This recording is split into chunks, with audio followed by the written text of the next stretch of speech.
সুপ্রিয় শিক্ষার্থী বন্ধুরা, আসসালামু আলাইকুম। আশা করি তোমরা সবাই ভালো আছো। দ্য স্টাডি বি ইউটিউব চ্যানেলে তোমাদের সবাইকে স্বাগতম। আজকে এসএসসি লেভেলের রসায়ন পঞ্চম অধ্যায় রাসায়নিক বন্ধন সম্পর্কে আমরা আলোচনা করব। আজকে আমি তোমাদের সাথে আছি মাসুদুর রহমান। আমরা প্রথমেই দেখে নেই যে আজকে এই অধ্যায়ে কি কি শিখতে পারবো। দেখা যাচ্ছে এই অধ্যায়ের মেইন কন্টেন্টগুলা। প্রথমে আমরা শিখতে পারবো যোজ্যতা ইলেকট্রনের ধারণা, তারপরে আমরা মৌলের প্রতীক ও যৌগমূলকের সংকেত এবং এগুলো যোজনীর ব্যবহার করে সংকেত লিখতে শিখতে পারবো। নিষ্ক্রিয় গ্যাসের স্থিতিশীলতা ব্যাখ্যা করতে পারবো। অষ্টক ও দুয়ের নিয়ম এর ধারণা ব্যাখ্যা করতে পারবো। রাসায়নিক বন্ধন এবং তা গঠনের কারণ ব্যাখ্যা করতে পারবো। আয়ন কিভাবে এবং কেন সৃষ্টি হয় তা ব্যাখ্যা করতে পারবো। আয়নিক বন্ধন গঠনের প্রক্রিয়া বর্ণনা করতে পারবো। সমযোজী বন্ধন গঠনের প্রক্রিয়া বর্ণনা করতে পারবো। আয়নিক ও সমযোজী বন্ধনের গলনাঙ্ক, স্ফুটনাঙ্ক, দ্রাবতা, বিদ্যুৎ পরিবাহিতা এবং কেলাস গঠনের ধর্ম ব্যাখ্যা করতে পারবো। ধাতব বন্ধনের ধারণা ব্যাখ্যা করতে পারবো। ধাতব বন্ধনের সাহায্যে ধাতুর বিদ্যুৎ পরিবাহিতা ব্যাখ্যা করতে পারবো। স্থানীয়ভাবে সহজপ্রাপ্য দ্রব্যের মধ্যে আয়নিক ও সমযোজী যৌগ শনাক্ত করতে পারবো। এই ছিল আমাদের মূল টপিকসগুলা। প্রথমে আমরা যোজ্যতা ইলেকট্রন সম্পর্কে জানবো। যোজ্যতা ইলেকট্রন হলো কোন মৌলের ইলেকট্রন বিন্যাসের সর্বশেষ কক্ষপথের ইলেকট্রন সমূহকেই যোজ্যতা ইলেকট্রন বলে। যেমন আমরা এখানে নাইট্রোজেনের ইলেকট্রন বিন্যাস দেখতে পাচ্ছি। আমরা জানি যে নাইট্রোজেনের ইলেকট্রন সংখ্যা 7, তাহলে নাইট্রোজেনের ইলেকট্রন বিন্যাস করলে আমরা এটা দেখতে পাই। এবং দেখা যাচ্ছে যে নাইট্রোজেনের সর্ববহিত শক্তি স্তর হচ্ছে 2s এবং 2p। তাহলে 2s এবং 2p শক্তি স্তরে আমরা দেখি কয়টা ইলেকট্রন আছে। 2s এ আছে 2টা, 2p তে আছে 3টা, টোটাল 5টা ইলেকট্রন আছে। তাহলে নাইট্রোজেনের যোজ্যতা ইলেকট্রন হলো 5। তারপর আমরা দেখতেছি ফ্লোরিনের ইলেকট্রন সংখ্যা 9। ফ্লোরিনের ইলেকট্রন বিন্যাস করলে দেখা যায় তার সর্ববহিত শক্তি স্তরে 7টা ইলেকট্রন আছে। এই যে 7টা ইলেকট্রন, তাহলে ফ্লোরিনের যোজ্যতা ইলেকট্রন হলো 7। তারপর আমরা দেখতে পাচ্ছি ফসফরাসের সর্ববহিত শক্তি স্তরে 5টা ইলেকট্রন, তাহলে ফসফরাসের যোজ্যতা ইলেকট্রন 5। দেখা যাচ্ছে যে ক্লোরিনের সর্বশেষ শক্তি স্তরে 7টা ইলেকট্রন, তাহলে ক্লোরিনের যোজ্যতা ইলেকট্রন 7। দেখা যাচ্ছে ক্যালসিয়ামের সর্বশেষ শক্তি স্তরে 2টা ইলেকট্রন আছে, তাহলে ক্যালসিয়ামের যোজ্যতা ইলেকট্রন হলো 2। আচ্ছা, আমরা এইরকম করে যোজ্যতা ইলেকট্রন বের করতে পারবো। অ্যাকচুয়ালি যোজ্যতা মানে যোগ্যতা। একটা ইলেকট্রন তার সর্ববহিষ্ঠ শক্তি স্তরে কয়টা ইলেকট্রন ধারণ করতে পারে সেটাই তার যোজ্যতা ইলেকট্রন বা যোজ্যতা ইলেকট্রন সংখ্যা। আমরা এখন যোজনী ও যোজ্যতা সম্পর্কে জানবো। অণু গঠনকালে কোন মৌলের একটি পরমাণুর সাথে অপর একটি মৌলের পরমাণু যুক্ত হওয়ার ক্ষমতাই হলো যোজনী। তাহলে অণু গঠনকালে কোন মৌলের একটি পরমাণুর সাথে অপর একটি মৌলের পরমাণু যুক্ত হওয়ার ক্ষমতাটাই হলো যোজনী। এখন বিভিন্ন মৌলের পরমাণু সমূহ একে অপরের সর্বশেষ কক্ষপথের ইলেকট্রন বর্জন, গ্রহণ অথবা ভাগাভাগি করে অণু গঠন করে এবং অষ্টক পূরণ করে। এগুলো আমরা পরবর্তীতে আরো বিস্তারিত জানবো। এখন আমরা দেখি যে যোজনী কয় প্রকার। আচ্ছা, যোজনী মূলত 4 প্রকার। 4 প্রকারের মধ্যে আছে হলো সর্বোচ্চ যোজনী, সুপ্ত যোজনী, পরিবর্তনশীল যোজনী, সক্রিয় যোজনী। আমরা এখন এই 4 প্রকার যোজনী সম্পর্কে ধারণা লাভ করব। যেমন এখানে আমি যোজনী দিয়ে দিছি। দেখো যে কার্বনের যোজনী 2, 4, তারপরে সালফারের যোজনী 2, 4, 6, আয়রনের যোজনী 2, 3, বিভিন্ন মৌলের যোজনী আমি দিয়ে দিছি। দেখো কপারের হলো 1, 2, লেডের হলো 2, 4। এখন আমরা সর্বোচ্চ যোজনী সম্পর্কে ধারণা লাভ করব। সর্বোচ্চ যোজনীটা হলো একাধিক যোজনী বিশিষ্ট মৌলের সর্বোচ্চ যে যোজনীটা থাকে সেটাই তার সর্বোচ্চ যোজনী। যেমন এখানে কার্বনের যোজনী আছে হলো 2 এবং 4, তাহলে কার্বনের সর্বোচ্চ যোজনী কত? কার্বনের সর্বোচ্চ যোজনী হলো 4। এরপরে আমরা সুপ্ত যোজনী জানবো। সুপ্ত যোজনী জানার আগে আমাদের সক্রিয় যোজনী সম্পর্কে ধারণা লাভ করতে হবে। তাহলে আমরা দেখি যে সক্রিয় যোজনীটা কি। যৌগ বা অণু গঠনে ব্যবহৃত যোজনীকেই সক্রিয় যোজনী বলে। যখন একটা যৌগ বা অণু গঠন হয় তখন যে যোজনীটা ব্যবহৃত হয় সেটাই তার সক্রিয় যোজনী। যেমন দেখো এখানে ফেরাস ক্লোরাইডে এখানে আয়রনের সক্রিয় যোজনীটা কত? 2। আমরা জানি যে যখন একটা যৌগ বা অণু গঠন হয় তখন তাদের যোজনী এক্সচেঞ্জ হয়। যেমন এখানে ফেরাস ক্লোরাইড গঠিত হয়েছে, ফেরাস ক্লোরাইডে এখানে আয়রনের যোজনী ক্লোরিনের পাশে আসবে এবং সেটা নিচে লিখতে হয়, এবং ক্লোরিনের যোজনীটা আয়রনের পাশে যাবে, সেটা আয়রনের নিচে লিখতে হয়। তাহলে আমরা দেখতে পাচ্ছি যে এখানে আয়রনের পাশে নিচে কিছুই নাই মানে 1 আছে। তাহলে ক্লোরিনের যোজনীটা কত? ক্লোরিন যোজনীটা হলো 1। এবং এখানে ক্লোরিনের পাশে 2 আছে, এই 2টা বলতে বোঝায় যে এখানে আয়রনের যোজনী হলো 2। তাহলে এখানে এই যৌগটাতে, এই ফেরাস ক্লোরাইড যৌগটাতে আয়রনের ব্যবহৃত যোজনী হলো বা সক্রিয় যোজনী হলো 2। তাহলে আমরা এবার সক্রিয় যোজনী সম্পর্কে জানলাম। এবার আমরা সুপ্ত যোজনী সম্পর্কে জানবো। সুপ্ত যোজনীটা হলো সর্বোচ্চ এবং সক্রিয় যোজনীর পার্থক্যই হলো সুপ্ত যোজনী। যেমন আমরা দেখতে পাচ্ছি একটা যৌগ ফেরাস ক্লোরাইড, এখানে আয়রনের সক্রিয় যোজনী আমরা পূর্বেই দেখে আসছি, সক্রিয় যোজনী হলো 2, এবং আমরা জানি যে আয়রনের সর্বোচ্চ যোজনী হলো 3। তাহলে এই ফেরাস ক্লোরাইড যৌগে আয়রনের সুপ্ত যোজনী হবে 3-2 মানে 1। সেম ভাবে আমরা দেখতে পারি যে হলো ফেরিক ক্লোরাইডের ক্ষেত্রে, ফেরিক ক্লোরাইড একটা যৌগ আছে, এইখানে আমরা দেখতেছি যে এইখানে আয়রনের পাশে কিছুই নাই, তার মানে 1 আছে। এখানে ক্লোরিনের যোজনীটা বোঝাচ্ছে যে 1, আর এখানে ক্লোরিনের পাশে কি আছে? 3 আছে, তার মানে বোঝা যাচ্ছে যে এখানে আয়রনের যোজনীটা হলো 3। তাহলে এই ফেরিক ক্লোরাইড যৌগে সুপ্ত যোজনীটা কত? এখানে আয়রনের সুপ্ত যোজনীটা হলো, সুপ্ত যোজনী মানে আমরা জানি যে সর্বোচ্চ যোজনী থেকে সক্রিয় যোজনী বাদ দিলে আমরা সুপ্ত যোজনী পেয়ে যাই। তাহলে আয়রনের সর্বোচ্চ যোজনী কত? 3, আর এখানে তার সক্রিয় যোজনী 3। তাহলে 3 থেকে 3 বিয়োগ করলে 0 পাই, মানে এখানে সুপ্ত যোজনী নাই। সুপ্ত যোজনী বলতে বোঝায় যে সুপ্ত অবস্থায় লুকায়িত যোজনীটা কত। তাহলে আমরা সর্বোচ্চ যোজনী থেকে সক্রিয় যোজনী বিয়োগ করলেই আমরা সুপ্ত যোজনী পেয়ে যাই। এরপরে আমরা জানবো, আমরা তো সক্রিয় যোজনী সম্পর্কে ধারণা লাভ করছি, এরপরে আমরা জানবো পরিবর্তনশীল যোজনী। কোন মৌলের একাধিক যোজনী থাকলে তাকেই পরিবর্তনশীল যোজনী বলে। তাহলে আমরা এই যে পূর্বেই দেখে আসি, যেমন কার্বনে, যে এখানে কার্বনের যোজনী কত? 2-4, এই যে এখানে কার্বনের যোজনী 2-4, তারপরে এই যে সালফারের যোজনী হলো 2-4-6। এই যে যেমন কার্বন এবং সালফার একাধিক যোজনী প্রদর্শন করতেছে, এটাই হলো পরিবর্তনশীল যোজনী। যেমন এখানে আয়রনের যোজনী 2-3, তাহলে এটাই হলো পরিবর্তনশীল যোজনী। এখন দেখো, একাধিক যোজনী বিশিষ্ট মৌলের সক্রিয় যোজনী বা অণু গঠনে এর যোজনী যদি বেশি ব্যবহৃত হয় তাহলে তাকে সাধারণত ইক বলে, এবং কম ব্যবহৃত হলে তাকে আজ বলে। যেমন আমরা দেখতে পাচ্ছি যে এখানে এই যে ফেরাস ক্লোরাইডে এখানে আয়রনের যোজনী 2 ব্যবহৃত হয়েছে। আমরা জানি আয়রনের যোজনী 2 এবং 3 হয়, তাহলে এখানে আয়রনের যোজনীটা কম যোজনীটা ব্যবহৃত হয়েছে, সেই জন্য আমরা এই যৌগটাকে ফেরাস ক্লোরাইড বলি, মানে আস, মানে কম যোজনী ব্যবহৃত হলে আজ বলতে হয়, সেজন্য এটা ফেরাস ক্লোরাইড। এর পরবর্তীতে দেখো যে পরবর্তী যৌগটা দেখো ফেরিক ক্লোরাইড, মানে এখানে আয়রনের যোজনী 3 ব্যবহৃত হয়েছে। আমরা জানি আয়রনের সর্বোচ্চ যোজনীটাই হলো 3, সেই জন্য এই যৌগটাকে আমরা বলি ফেরিক ক্লোরাইড, মানে ইক ব্যবহৃত হয়েছে। এই যৌগটা হলো ফেরিক ক্লোরাইড। এবার আমরা বিভিন্ন পরমাণুর যোজনী দেখব। যেমন এই পাশে পরমাণুর নাম দেওয়া আছে বা সংকেত দেওয়া আছে, এবং এই পাশে যোজনী সংখ্যা দেওয়া আছে। যেমন হাইড্রোজেনের যোজনী হলো 1, লিথিয়ামের যোজনী হলো 1, সোডিয়ামের যোজনী হলো 1, পটাশিয়ামের যোজনী হলো 1, ম্যাগনেসিয়ামের যোজনী হলো 2, ক্যালসিয়ামের যোজনী হলো 2, অ্যালুমিনিয়ামের যোজনী হলো 3, আয়রনের যোজনী হলো 2 এবং 3, জিঙ্কের যোজনী হলো 2, লেডের যোজনী হলো 2 এবং 4, নাইট্রোজেনের যোজনী হলো 2 এবং 3 এবং 5, সিলভারের যোজনী হলো 1, ফ্লোরিনের যোজনী 1, ক্লোরিনের যোজনী 1, ব্রোমিনের যোজনী 1, আয়োডিনের যোজনী 1, ব্রোনের যোজনী 3, ফসফরাসের যোজনী 3-5, কপারের যোজনী 1-2, অক্সিজেনের যোজনী 2, কার্বনের যোজনী 2-4, সালফারের যোজনী 2-4-6। এবার আমরা ইলেকট্রন বিন্যাস হতে যোজনী নির্ণয় করা শিখব।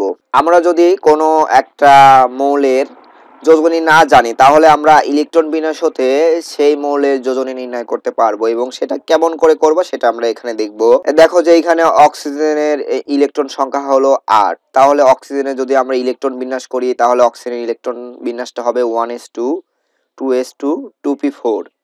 আমরা দেখতে পাচ্ছি যে এই অক্সিজেনের সর্বশেষ শক্তি স্তরে কয়টা ইলেকট্রন আছে? দেখা যায় সর্বশেষ শক্তি স্তরে 6টা ইলেকট্রন আছে। তাহলে দেখো অক্সিজেন যখন অন্য একটা যৌগের সাথে অণু গঠন করবে তখন সে কি করবে? তখন সে তার ইলেকট্রনগুলা হয় বর্জন করবে, না হয় অন্য কারো থেকে ইলেকট্রন গ্রহণ করবে, আর না হয় ভাগাভাগি করবে। তাহলে অক্সিজেনের কোন কাজটা করতে সহজ হবে? এখানে দেখো অক্সিজেনের যেহেতু যোজনী 2 আর 4 এ 6, তাহলে এই অক্সিজেন যোজনী 6 না, মানে অক্সিজেনের যোজ্যতা ইলেকট্রন, মানে অক্সিজেনের সর্ববহিষ্ঠ শক্তি স্তরে যে 6টা ইলেকট্রন আছে, সে কি করবে? সে কি 6টা ইলেকট্রন দান করবে? না। সে 6টা ইলেকট্রন দান করতে লাগলে তাকে বেশি শক্তির প্রয়োজন হবে। সে কি করবে? সে 2টা ইলেকট্রন গ্রহণ করবে, গ্রহণ করে সে অষ্টক পূরণ করবে। দেখো এখানে এই যে দেখো 6টা ছিল ইলেকট্রন আর 2টা ইলেকট্রন গ্রহণ করে সে অষ্টক পূরণ করলো, এই যে 8টা ইলেকট্রন। এখন সব মৌলগুলোই চায় অষ্টক পূরণ করতে। অষ্টক পূরণ করতে কিসের জন্য চাই সেটা আমরা পরবর্তীতে ব্যাখ্যা করব। অষ্টক পূরণ করতে চায় এই জন্য নিষ্ক্রিয় গ্যাসের স্থিতিশীল ইলেকট্রন বিন্যাস লাভ করার জন্য।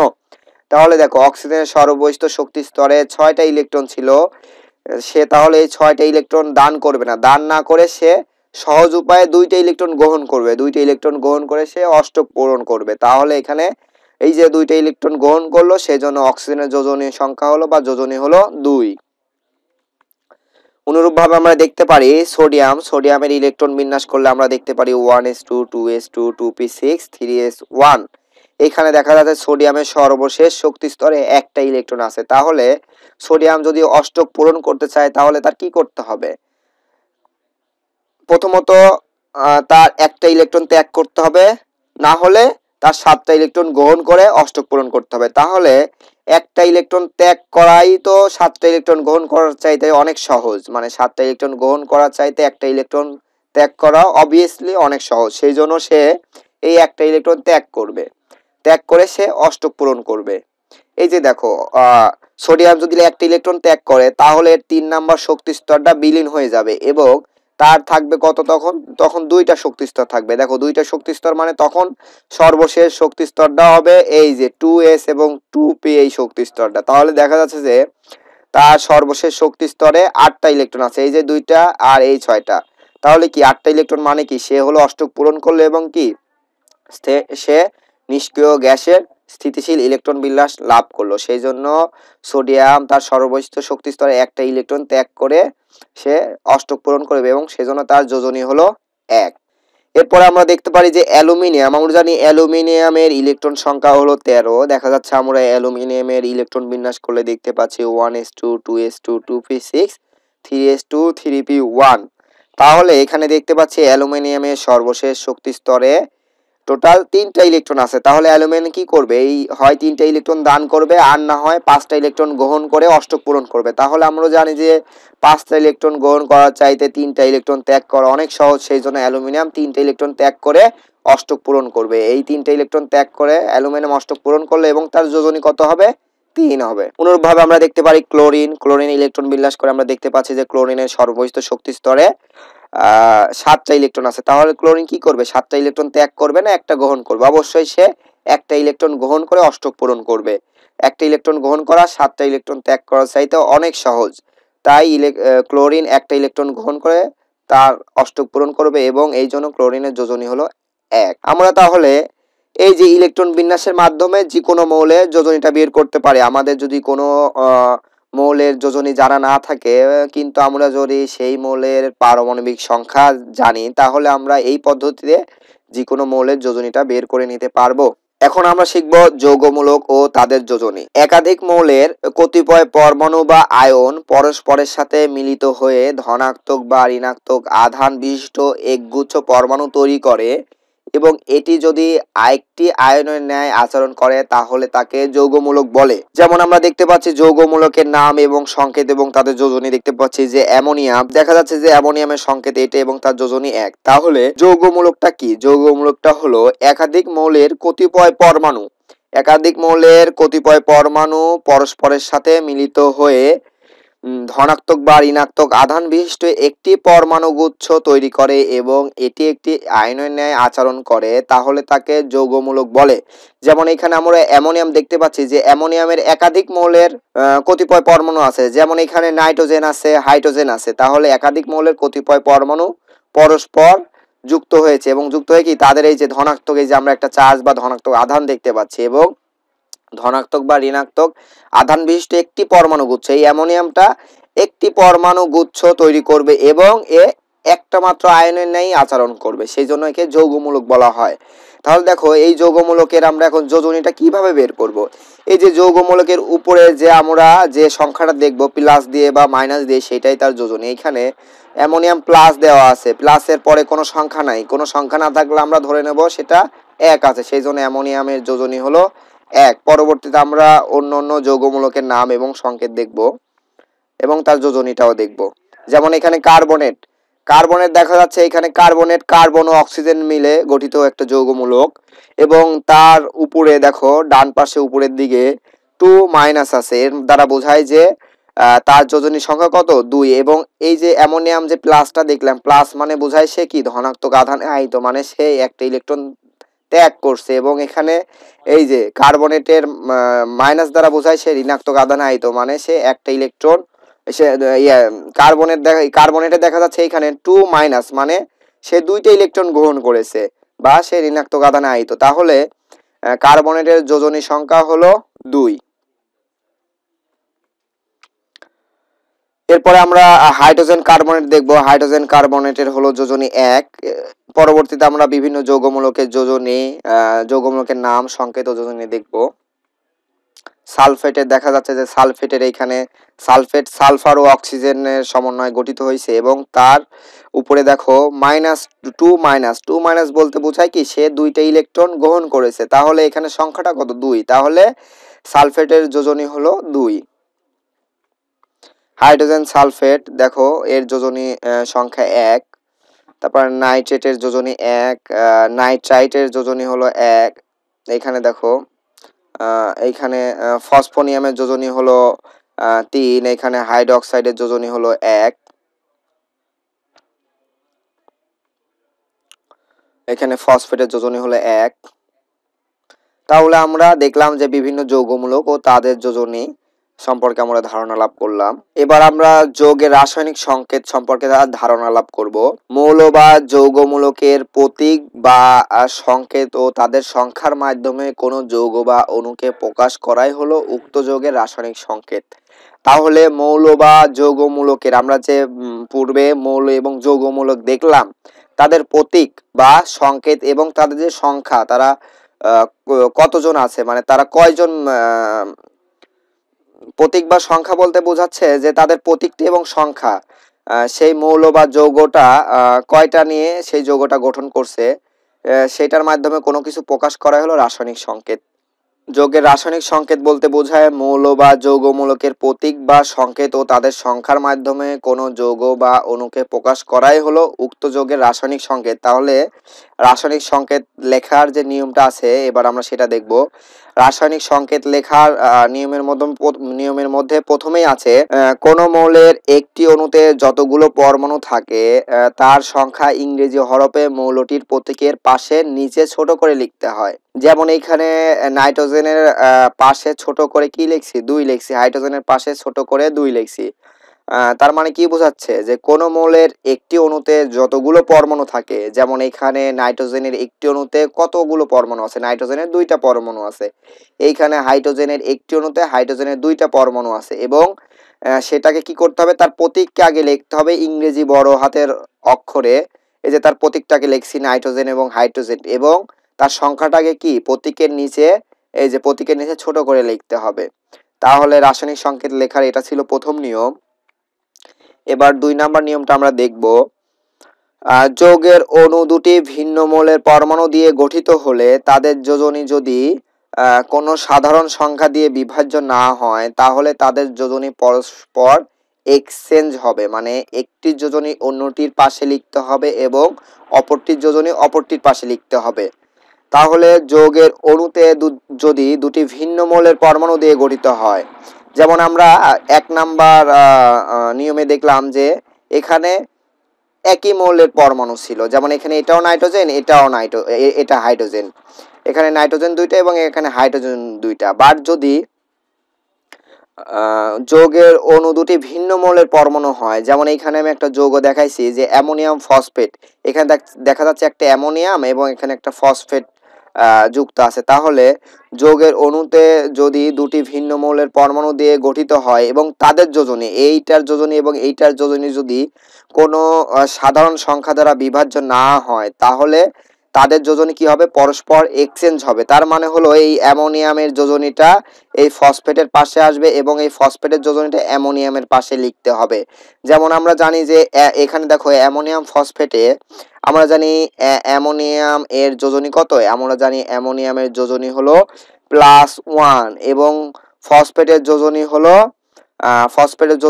-3। তাহলে দেখো কি হয়েছে, এখানে এই ফসফেটের যোজনীটা এই যে অ্যামোনিয়ামের পাশে গেছে এবং অ্যামোনিয়ার যে যোজনীটা সেটা কি আসছে, এই ফসফেটের পাশে আসছে। বাট এই ফসফেটের পুরাটার পাশে কি 1 ব্র্যাকেটে 1 লিখলে হয়, না লিখলে হয়, মানে 1 থাকলে সেটা না দিলেও কোনো সমস্যা নাই।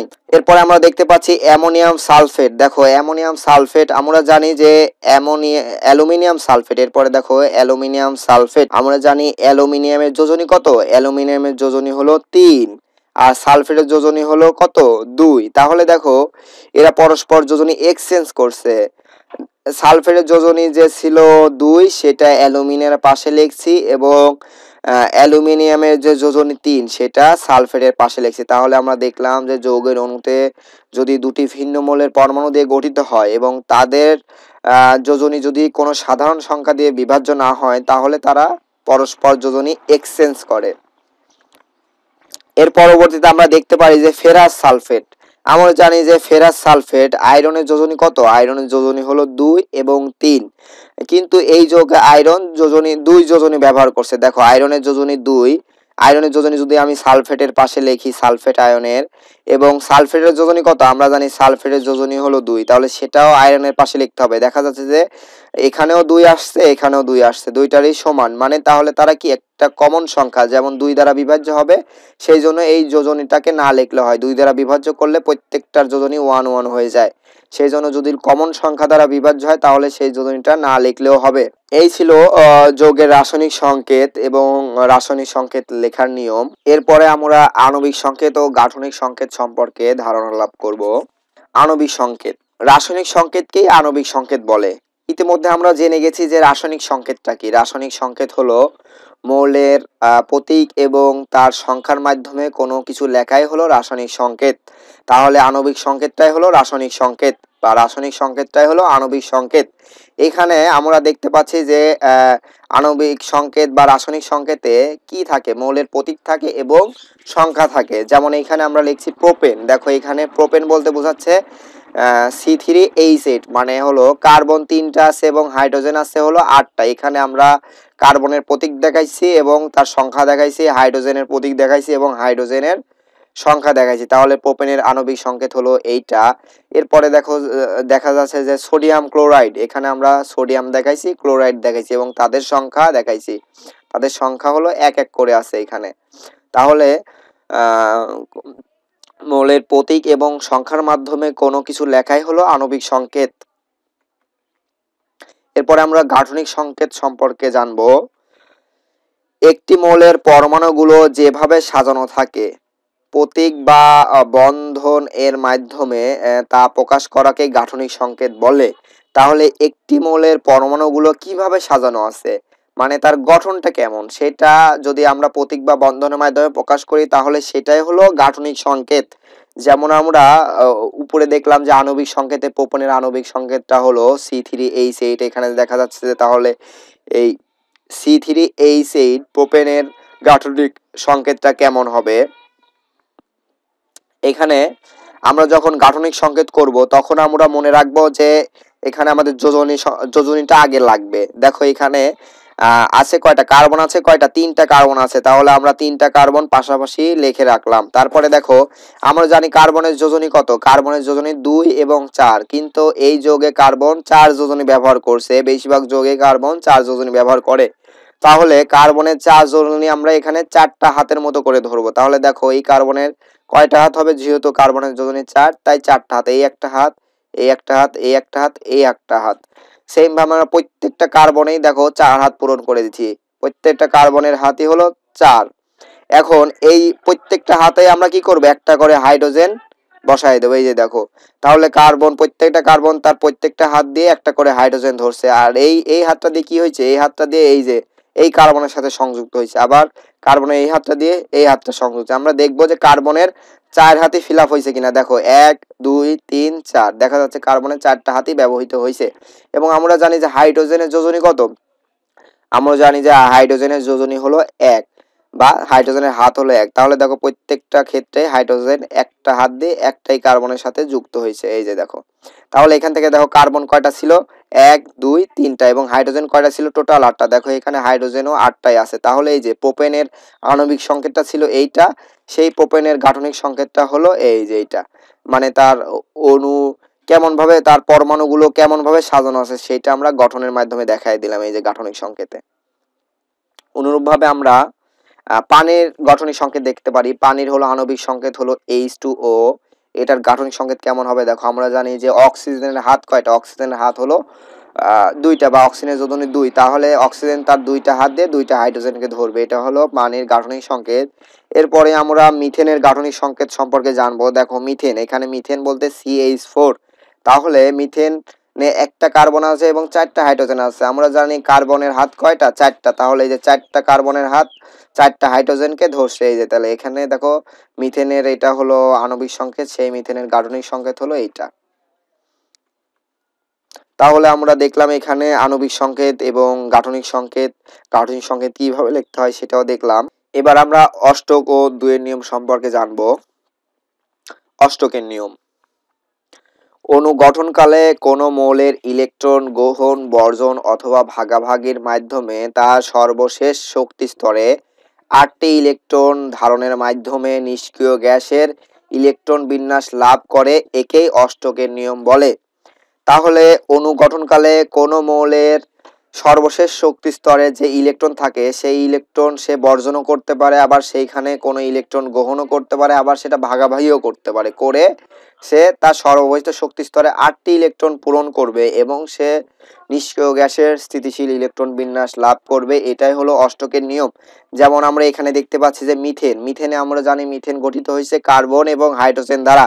তাহলে আমরা জানি যে মিথেনের হলো কেন্দ্রীয় পরমাণু এখানে কার্বন। দেখো তাহলে মিথেনের কার্বনীয় কেন্দ্রীয় পরমাণু কার্বনের ইলেকট্রন সংখ্যা আমরা জানি 6। তাহলে কার্বনের ইলেকট্রন বিন্যাস করলে আমরা দেখতে পাচ্ছি 1s2 2s2 2p2।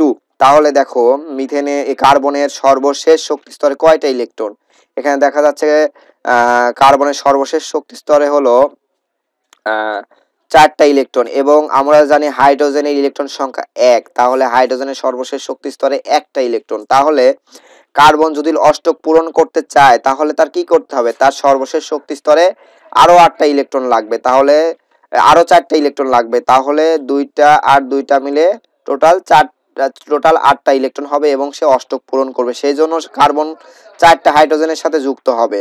দেখো এখানে তাহলে কার্বন কি করলে, একটা কার্বন 4টা হাইড্রোজেনের সাথে যুক্ত হয়েছে। তাহলে দেখো এখানে হাইড্রোজেনের একটা করে ইলেকট্রন কার্বনের সাথে যুক্ত হবে। তাহলে হাইড্রোজেন 4টা হাইড্রোজেন যুক্ত হলে হাইড্রোজেনের 4টা ইলেকট্রন আর এই কার্বনের 4টা মিলে টোটাল 8টা ইলেকট্রন হবে এবং সে অষ্টক পূরণ করবে। এটাই হলো অষ্টকের নিয়ম। এবার আমরা দুইয়ের নিয়ম সম্পর্কে জানবো। দুইয়ের নিয়মটা হলো অণু গঠনকালে অণুতে যে কোনো পরমাণুর সর্বশেষ শক্তি স্তরের এক বা একাধিক জোড়া ইলেকট্রন অবস্থান করবে। তাহলে দুইয়ের নিয়মটাও হলো কি, অণু গঠনকালে অণুতে যে কোনো মৌলের পরমাণুর সর্বশেষ শক্তি স্তরে এক বা একাধিক জোড়া ইলেকট্রন অবস্থান করবে। তাহলে দেখো তো যে অণু যখন গঠন হবে তার সর্বশেষ শক্তি স্তরে এক বা একাধিক জোড়া ইলেকট্রন থাকবে। যেমন দেখো এখানে কার্বন আর হাইড্রোজেন মিলে মিথেন তৈরি করছে। তাহলে দেখো যখন অণুটা গঠন হয়েছে এই মিথেন অণুটা, তখন দেখো তো কার্বনের সর্বশেষ শক্তি স্তরে একাধিক জোড়া ইলেকট্রন আছে কিনা, এবং হাইড্রোজেনের দেখবা সর্বশেষ শক্তি স্তরে একাধিক জোড়া ইলেকট্রন থাকবে। তাহলে এটাই হলো দুইয়ের নিয়ম। এবার আমরা নিষ্ক্রিয় গ্যাস এবং এর স্থিতিশীলতা সম্পর্কে জানবো। হিলিয়াম ব্যতীত কোনো গ্যাসের সর্বশেষ শক্তি স্তরে 8টি ইলেকট্রন থাকলে তারা সর্বাধিক স্থিতিশীল হয় এবং তারা কোনো ইলেকট্রন আদান প্রদান করে না, তাদের নিষ্ক্রিয় গ্যাস বলে। তাহলে হিলিয়াম গ্যাসের একমাত্র সর্বশেষ শক্তি স্তরে 2টা ইলেকট্রন থাকে এবং বাকি যে গ্যাসগুলো আছে নিষ্ক্রিয় গ্যাস তাদের সবারই সর্বশেষ শক্তি স্তরে 8টি করে ইলেকট্রন থাকে। এই যে সর্বশেষ শক্তি স্তরে যদি 2টা ইলেকট্রন থাকে তাহলে তাকে দ্বিত্ব বলে, আর সর্বশেষ শক্তি স্তরে যদি 8টি ইলেকট্রন থাকে তাহলে অষ্টক বলে। নিষ্ক্রিয় গ্যাস ব্যতীত অন্য মৌলের সর্বশেষ শক্তি স্তরে এরূপ দ্বিত্ব বা অষ্টক থাকে না, তাই তারা স্থিতিশীলতা অর্জনের জন্য ইলেকট্রন গ্রহণ, বর্জন বা ভাগাভাগি করে দ্বিত্ব বা অষ্টক পূরণ করে বন্ধন গঠন করে। তাহলে নিষ্ক্রিয় গ্যাস কোনগুলা? যেসব গ্যাসের হিলিয়াম ব্যতীত, হিলিয়ামের 2টা ইলেকট্রন থাকবে সর্বশেষ শক্তি স্তরে, তাহলে যেসব গ্যাসের সর্বশেষ শক্তি স্তরে 8টি করে ইলেকট্রন থাকবে তারা সবচাইতে বেশি স্থিতিশীলতা লাভ করবে এবং তারা কারোর সাথেই বিক্রিয়া করতে চাইবে না, সেই জন্য তাদেরকে নিষ্ক্রিয় গ্যাস বলা হয়। এবং এখানে আমরা জানবো যে নিষ্ক্রিয় গ্যাসের স্থিতিশীলতা। দেখো, যেখানে ইলেকট্রনের সর্বশেষ শক্তি স্তরে যদি 8টি করে ইলেকট্রন ধারণের ক্ষমতা থাকে, তাহলে যদি তার সর্বশেষ শক্তি স্তরে 8টি ইলেকট্রনই থাকে তাহলে তারা কি করবে? তারা কোনো ইলেকট্রন আর গ্রহণও করতে চাবে না, কোনো ইলেকট্রন বর্জনও করতে চাবে না, তাই তারা সবচেয়ে বেশি স্থিতিশীলতা লাভ করবে এবং তারা কোনো কিছুর সাথে বিক্রিয়া করতে চাইবে না। এই জন্য নিষ্ক্রিয় গ্যাসগুলা সবচাইতে বেশি স্থিতিশীল এবং অন্য অন্য যে মৌলগুলো আছে তারাও চায় সবচাইতে বেশি স্থিতিশীল হইতে, সেই জন্য তারা তাদের সর্বশেষ শক্তি স্তরে ইলেকট্রনগুলা বর্জন বা সর্বশেষ শক্তি স্তরে ইলেকট্রন গ্রহণ বা সেই ইলেকট্রনগুলা ভাগাভাগির মাধ্যমে তারা অষ্টক পূরণ করতে চায় এবং নিষ্ক্রিয় গ্যাসের স্থিতিশীল ইলেকট্রন বিন্যাস লাভ করতে চায়।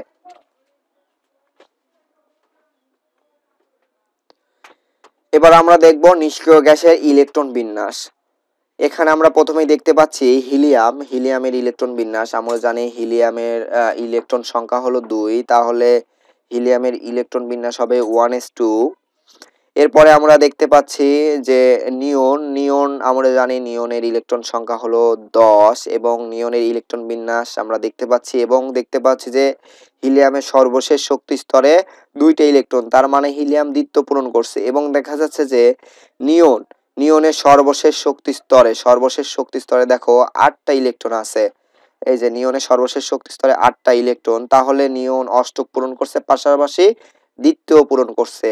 অনুরূপভাবে আমরা দেখতে পারি যে আর্গনের ইলেকট্রন সংখ্যা হলো 18। আর্গনের ইলেকট্রন বিন্যাস থেকেও দেখা যায় যে আর্গনের সর্বশেষ শক্তি স্তরে 8টা ইলেকট্রন। তারপরে আমরা দেখতে পাচ্ছি কিপ্টনের ইলেকট্রন সংখ্যা হলো 36 এবং কিপ্টনেরও সর্বশেষ শক্তি স্তরে 8টি ইলেকট্রন বিদ্যমান আছে। এরপরে আমরা দেখতে পাচ্ছি জেনন এর ইলেকট্রন সংখ্যা। জেননের আমরা জানি ইলেকট্রন সংখ্যা হলো 54, তার সর্বশেষ শক্তি স্তরেও 8টি ইলেকট্রন বিদ্যমান আছে। এরপর আমরা দেখতে পাচ্ছি রেডনের ইলেকট্রন সংখ্যা হলো 86 এবং তার সর্বশেষ শক্তি স্তরেও 8টি ইলেকট্রন বিদ্যমান আছে। দেখা যাচ্ছে যে হিলিয়াম এর সর্বশেষ শক্তি স্তরে 2টি ইলেকট্রন এবং বাকিগুলোর 8টি ইলেকট্রন আছে এবং তারা একটি স্থিতিশীল কাঠামো গঠন করেছে। এই যে সবগুলাই আমি আন্ডারলাইন করে দিচ্ছি। এই যে দেখো, এই যে দেখো।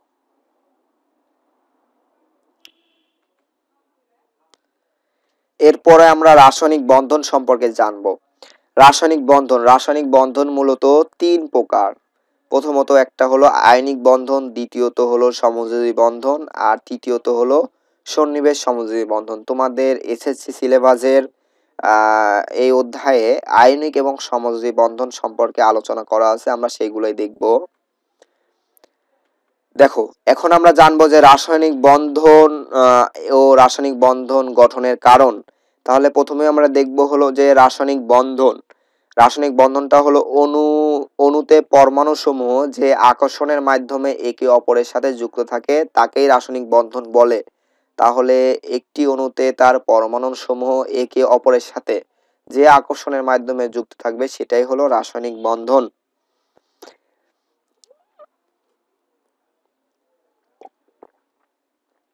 এবার আমরা রাসায়নিক বন্ধনের গঠনের কারণটা সম্পর্কে জানবো।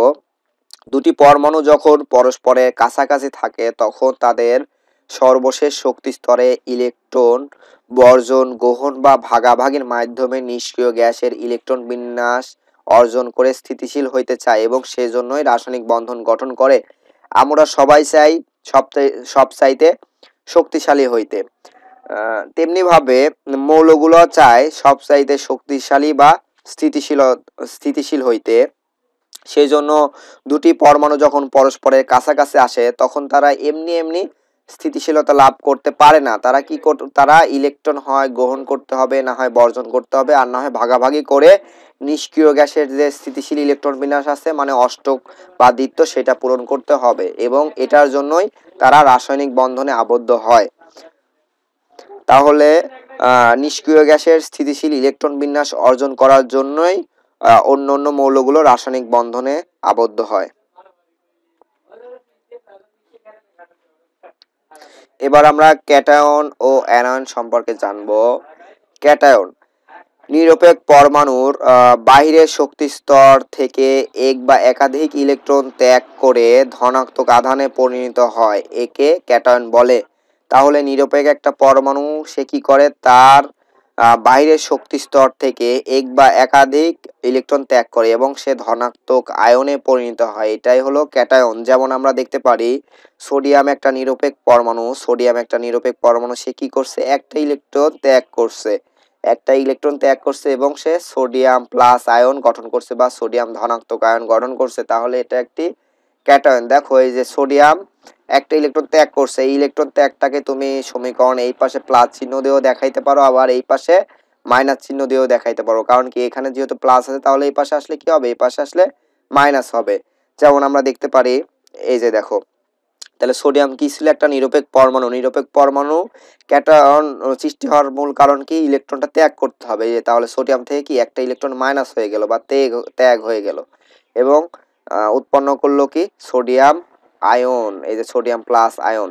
তাহলে দেখো আমরা সহজভাবে ক্যাটায়নটাকে মনে রাখতে পারি। ক্যাটায়ন মানে কি, কাট মানে বিচ্যুত হয়েছে, কি বিচ্যুত হয়েছে বা কি কাটছে, এখান থেকে ইলেকট্রন কাটছে। তাহলে কোনো নিরপেক্ষ পরমাণু থেকে যদি ইলেকট্রন কেটে যায় বা ইলেকট্রন ত্যাগ করে এবং সে ইলেকট্রন ত্যাগ করলে যে ধনাত্মক আয়নের সৃষ্টি হবে, এটাই হলো ক্যাটায়ন। এরপরে আমরা অ্যানায়ন সম্পর্কে জানবো। নিরপেক্ষ পরমাণু তার বাহিরের শক্তি স্তরে এক বা একাধিক ইলেকট্রন গ্রহণ করে ঋণাত্মক আধানে পরিণত হয়, একে অ্যানায়ন বলে। যেমন এখানে দেখো আমরা দেখতে পাচ্ছি যে ক্লোরিন এবং অক্সিজেন, এখানে ক্লোরাইড আয়ন এবং অক্সিজেন আয়নে পরিণত হয়েছে। দেখো এই যে দেখো, তাহলে ক্লোরিন কি করে, ক্লোরিন একটা নিরপেক্ষ পরমাণু, সে কি করে, তার সর্ববহিষ্ঠ শক্তি স্তরে একটা ইলেকট্রন গ্রহণ করে সে এই যে ক্লোরাইড আয়নে পরিণত হয়। তাহলে কি হচ্ছে, এটা সে ইলেকট্রন গ্রহণ করতেছে এবং সে ঋণাত্মক আয়নে পরিণত হচ্ছে, এটাই হলো অ্যানায়ন। তাহলে অ্যানায়নকে আমরা সহজভাবে কিভাবে মনে রাখতে পারবো, অ্যানায়ন মানে আনছে, এখানে কি আনছে, ইলেকট্রন আনছে। তাহলে দেখো আমরা জানি যে ইলেকট্রন আনছে বা ইলেকট্রন যোগ হয়েছে, সেটাকে আমরা যোগ দিয়ে দেখাইতে পারি। তাহলে ক্লোরিন ইলেকট্রন গ্রহণ করে সে ক্লোরাইড আয়নে পরিণত হয়েছে এবং এটা কি, এটা একটা অ্যানায়ন। তাহলে ক্যাটায়নে কি হয়, ক্যাটায়নে ইলেকট্রন ত্যাগ করে বা ইলেকট্রন কেটে যায় এবং অ্যানায়নে ইলেকট্রন আনে বা ইলেকট্রন যোগ হয় এবং ক্যাটায়নের আধানটা ধনাত্মক এবং অ্যানায়নের আধানটা ঋণাত্মক। এবার আমরা রাসায়নিক বন্ধন যে দেখলাম, রাসায়নিক বন্ধন তিন প্রকার মূলত, যে আয়নিক বন্ধন, সমযোজী বন্ধন এবং সন্নিবেশ সমযোজী বন্ধন। তাহলে আমরা প্রথমে আয়নিক বন্ধন বা তড়িৎযোজী বন্ধন সম্পর্কে জানবো। আয়নিক বন্ধনও যেটা, তড়িৎযোজী বন্ধনও সেইটা। এবার আমরা দেখব যে আয়নিক বন্ধনটা কি। ধাতব পরমাণু ও অধাতব পরমাণুর মধ্যে রাসায়নিক সংযোগের সময় ধাতুর পরমাণু ইলেকট্রন ত্যাগ করে এবং অধাতুর পরমাণু ইলেকট্রন গ্রহণ করে যে বন্ধনের সৃষ্টি হয় সেটা হলো আয়নিক বন্ধন। তাহলে আমরা জানি সব সময় ধাতু কর্তৃক ইলেকট্রন ত্যাগ হয়, ধাতুরা ইলেকট্রন ত্যাগ করে এবং অধাতু গ্রহণ করে ইলেকট্রন। তাহলে ধাতব পরমাণু ইলেকট্রন ত্যাগ করে ক্যাটায়নে পরিণত হয় এবং অধাতুর পরমাণু ইলেকট্রন গ্রহণ করে অ্যানায়নে পরিণত হয় এবং এই ইলেকট্রন আদান প্রদানের মাধ্যমে যে বন্ধনের সৃষ্টি হয় সেটাই হলো আয়নিক বন্ধন। এরপরে দেখতে পাচ্ছি আমরা যে ধাতু ও অধাতু সমূহ তাদের সর্বশেষ শক্তি স্তরে এক বা একাধিক ইলেকট্রন তাদের বিপরীত যে পরমাণু থাকে মানে অধাতু থাকে, তাহলে ধাতুরা কি করে অধাতুকে ইলেকট্রন ত্যাগ করে এবং অধাতুরা কি করে ধাতুর থেকে ইলেকট্রনটা গ্রহণ করে এবং ধনাত্মক ও ঋণাত্মক বা ক্যাটায়ন ও অ্যানায়নের মাধ্যমে যে বন্ধনের সৃষ্টি হয় তাকে আয়নিক বন্ধন বলে। মানে এইখানে আয়নিক বন্ধন আয়ন কথাটা উল্লেখ আছে, দেখো আয়ন কথাটা উল্লেখ আছে, তার মানে কি অবশ্যই এখানে আয়নের স্থানান্তর হবে, মানে আয়নের আদান প্রদান হবে। একজন আয়ন এখানে আয়নিক বন্ধন মানে আয়নের স্থানান্তর হবে এবং ধনাত্মক আয়ন এবং ঋণাত্মক আয়নের মধ্যে বন্ধনটা গঠিত হবে। আমরা জানি ধনাত্মক আয়ন মানে কি ক্যাটায়ন এবং অ্যানায়ন, তাহলে ক্যাটায়ন এবং অ্যানায়নের মাধ্যমে যে বন্ধনটা গঠিত হয় সেটা হলো আয়নিক বন্ধন বা তড়িৎযোজী বন্ধন। এবং আমরা জানবো যে আয়নিক বন্ধনটা সবসময় ধাতু এবং অধাতুর মধ্যে গঠিত হয়। যেমন আমরা এখানে দেখতে পাচ্ছি sodium chloride, magnesium chloride, aluminium chloride, magnesium oxide, এই সবগুলাই কি আয়নিক বন্ধন। যেমন এখানে দেখতে পাচ্ছি আমরা কি সোডিয়াম, এখানে দেখো যে সোডিয়াম এখানে ধাতু এবং ক্লোরিন কি অধাতু, তাহলে ধাতু ও অধাতুর মধ্যে আয়নিক বন্ধন। এখানে ম্যাগনেসিয়াম ক্লোরিনের মধ্যে ধাতু অধাতুর মধ্যে আয়নিক বন্ধন। এখানে অ্যালুমিনিয়াম ক্লোরিনের মধ্যে ধাতু অধাতু এবং ম্যাগনেসিয়াম এখানে ধাতু, অক্সিজেন অধাতু। তাহলে ধাতু এবং অধাতুর মধ্যে যে বন্ধনটা হয় সেটা হলো আয়নিক বন্ধন বা তড়িৎযোজী বন্ধন। এরপরে আমরা দেখবো এই বন্ধনটা কিভাবে গঠিত হয়। দেখো এখানে আমরা প্রথমে ব্যাখ্যা করবো সোডিয়াম ক্লোরাইড। দেখো সোডিয়ামের একটা নিরপেক্ষ পরমাণু, আমরা জানি সোডিয়াম ধাতু এবং সোডিয়াম কি করে একটা ইলেকট্রন ত্যাগ করে, কারণ সোডিয়ামের যোজনী হলো 1, তাহলে সোডিয়াম একটা ইলেকট্রনই ত্যাগ করবে। সেটাকে আমরা এই পাশে প্লাস দিয়েও দেখাইতে পারি, এই পাশে মাইনাস দিয়েও দেখাইতে পারি, একই কথা। তাহলে সোডিয়াম একটা নিরপেক্ষ পরমাণু, সে কি করলো একটা ইলেকট্রন ত্যাগ করলো, ত্যাগ করে সে সোডিয়াম ধনাত্মক আয়নে পরিণত হলো বা ক্যাটায়নে পরিণত হলো। এরপরে দেখো যে ক্লোরিন একটা নিরপেক্ষ পরমাণু, সে কি করলো ক্লোরিন অধাতু, আমরা জানি অধাতু সবসময় ইলেকট্রন গ্রহণ করে, তাহলে ক্লোরিন একটা ইলেকট্রন গ্রহণ করলো এবং সে ক্লোরাইড আয়নে পরিণত হলো এবং এটা একটা ঋণাত্মক আয়ন বা অ্যানায়ন। তাহলে কি হবে এই যে এই ধনাত্মক এবং ঋণাত্মক আয়ন, এই ধনাত্মক এবং ঋণাত্মক আয়ন মিলিত হয়ে কি হবে সোডিয়াম ক্লোরাইড গঠিত হবে বা আয়নিক বন্ধন গঠিত হবে। তাহলে আমরা দেখো এই সমীকরণটাকে যদি আমরা যোগ করে দিই তাহলে দেখো এখানে সোডিয়াম আর এখানে ক্লোরিন, তাহলে সোডিয়াম প্লাস ক্লোরিন, আর এখানে ইলেকট্রন এখানে একটা কি করছে গ্রহণ করছে, এখানে একটা ত্যাগ করছে, তাহলে এটা হলো এর আগে কি প্লাস, এর আগে মাইনাস, এর আগে প্লাস, দুইটা কেটে যায়। তারপরে দেখো এখানে sodium ion plus chloride ion, এই দুইটা মিলে কি হবে সোডিয়াম ক্লোরাইড NaCl তৈরি হবে। তাহলে আমরা দেখলাম যে আয়নিক বন্ধনের মাধ্যমে কিভাবে সোডিয়াম ক্লোরাইড তৈরি হয়। দেখো এখানে আমাদের কিছু কনফিউজ থাকে যে কেউ অনেক সময় আমরা ভুলে যাই যে এইখানে এই ধনাত্মক দেব না ঋণাত্মক দেব। দেখো সবসময় মনে রাখবা একটা নিরপেক্ষ পরমাণু থেকে একটা ইলেকট্রন চলে যাচ্ছে, তার মানে কি সে ধনাত্মক আয়নের সৃষ্টি হচ্ছে। আবার আরেকভাবে আমরা মনে রাখতে পারি, দেখো এইখানে আছে যে হলো এইখানে সোডিয়াম নিরপেক্ষ পরমাণু, সে কি করলো একটা ইলেকট্রন ত্যাগ করলো, দেখো এখানে তাহলে ইলেকট্রনের চার্জ আমরা কত জানি, ইলেকট্রনের চার্জ এখানে মাইনাস, আবার এখানে ত্যাগ করছে এটাও মাইনাস, তাহলে মাইনাসে মাইনাসে কি হয় আমরা জানি প্লাস হয়। তাহলে দেখো সোডিয়ামের উপরে চার্জটা কি হচ্ছে প্লাস হচ্ছে। এরপরে দেখো এখানে ক্লোরিন দেখো ক্লোরিন কি করছে, ক্লোরিন একটা ইলেকট্রন গ্রহণ করছে, তাহলে দেখো আমরা জানি কি গ্রহণ মানে কি যোগ, তাহলে দেখো ক্লোরিনের সাথে একটা ইলেকট্রন যোগ হয়েছে এবং দেখো এখানে যোগ, আর এখানে ইলেকট্রনের চার্জ আমরা কি জানি সবসময় মাইনাস, তাহলে প্লাসে মাইনাসে কি হবে মাইনাস হবে। তাহলে এই যে ক্লোরিনের উপরে দেখো চার্জটা হলো মাইনাস চার্জ। তাহলে আমরা দেখলাম যে আয়নের মাধ্যমে কিভাবে আয়নিক বন্ধন গঠিত হয়। এই যে এবার আমরা একটা ডায়াগ্রামের মাধ্যমে দেখাবো। দেখো এখানে আমি একটা সোডিয়াম পরমাণু দেখাইছি, আমরা জানি সোডিয়ামের হলো ইলেকট্রন সংখ্যা হলো 11।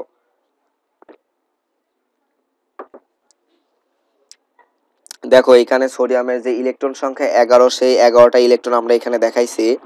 এই যে দেখো সোডিয়ামের প্রথম শক্তি স্তরে কয়টা ইলেকট্রন, 2টা ইলেকট্রন। এই যে তারপরে দ্বিতীয় শক্তি স্তরে কয়টা ইলেকট্রন, 8টা ইলেকট্রন, 8টা ইলেকট্রনই আমরা এখানে দেখাইছি এবং সর্বশেষ শক্তি স্তরে সোডিয়ামের একটা ইলেকট্রন বিদ্যমান আছে সেটাও দেখাইছি। এরপরে আমরা দেখাবো ক্লোরিনের ডায়াগ্রামটা দেখাবো। দেখো এখানে ক্লোরিনে আমরা জানি ক্লোরিনের ইলেকট্রন সংখ্যা 17, তাহলে এই যে দেখো ক্লোরিনের প্রথম শক্তি স্তরে 2টা ইলেকট্রন, পরবর্তী শক্তি স্তরে 8টা ইলেকট্রন এবং পরবর্তী সর্বশেষ শক্তি স্তরে আমরা জানি ক্লোরিনের 7টা ইলেকট্রন আছে।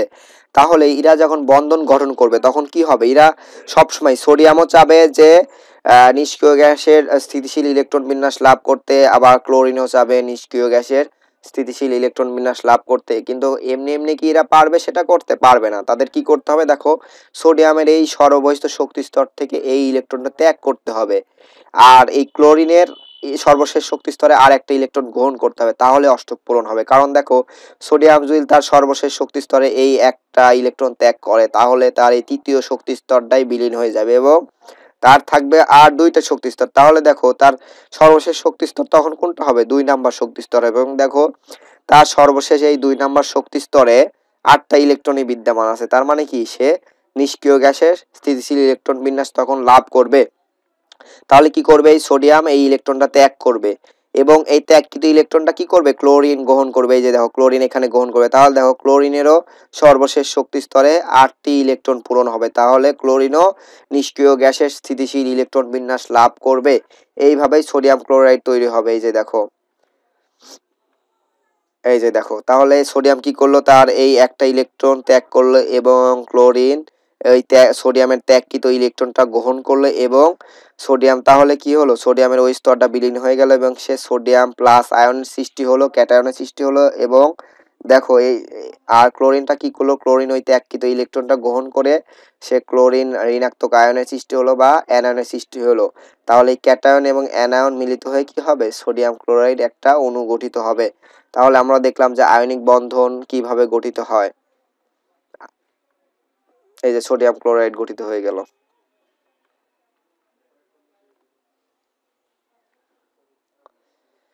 এই যে আমরা এখানে একটা অ্যানিমেশনের মাধ্যমে দেখতে পাচ্ছি যে সোডিয়ামের সর্ববহিষ্ঠ শক্তি স্তরের যে একটা ইলেকট্রন ছিল সেই ইলেকট্রনটা দান করলো, দান করে সে কি প্লাস আয়নের সৃষ্টি করলো এবং ক্লোরিন সেই দানকৃত ইলেকট্রনটা কি করলো, ক্লোরিন সেই দানকৃত ইলেকট্রনটা এই যে দানকৃত ইলেকট্রনটা গ্রহণ করে তার সর্ববহিষ্ঠ শক্তি স্তরে অষ্টক পূরণ করলো এবং সে অ্যানায়নের সৃষ্টি করলো বা ঋণাত্মক আয়নের সৃষ্টি করলো।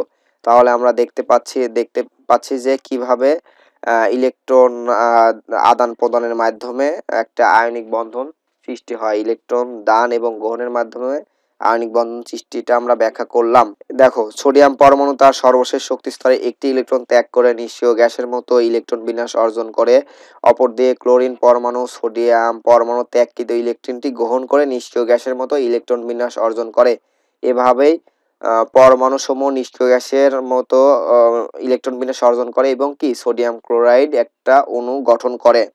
এবার আমরা সেম ভাবে দেখব ম্যাগনেসিয়াম ক্লোরাইডের ক্ষেত্রে। ম্যাগনেসিয়াম ক্লোরাইড যে একটা আয়নিক যৌগ, আমরা প্রথমেই দেখবো এটা আয়নিক যৌগ কিনা। দেখো এখানে ম্যাগনেসিয়াম একটা কি ধাতু এবং ক্লোরিন কি একটা অধাতু। আমরা মনে রাখবো যে কোনো একটা মৌল উচ্চারণের সময় যদি শেষে আম উচ্চারিত হয় তাহলে সেটা ধাতু, যেমন ম্যাগনেসিয়াম সোডিয়াম সবগুলারই কি আম উচ্চারিত হচ্ছে, তাহলে এটা একটা ধাতু এবং এটা একটা অধাতু। তাহলে ধাতু এবং অধাতুর মধ্যে যে বন্ধনটা সৃষ্টি হয় সেটা কি আয়নিক বন্ধন বা তড়িৎযোজী বন্ধন।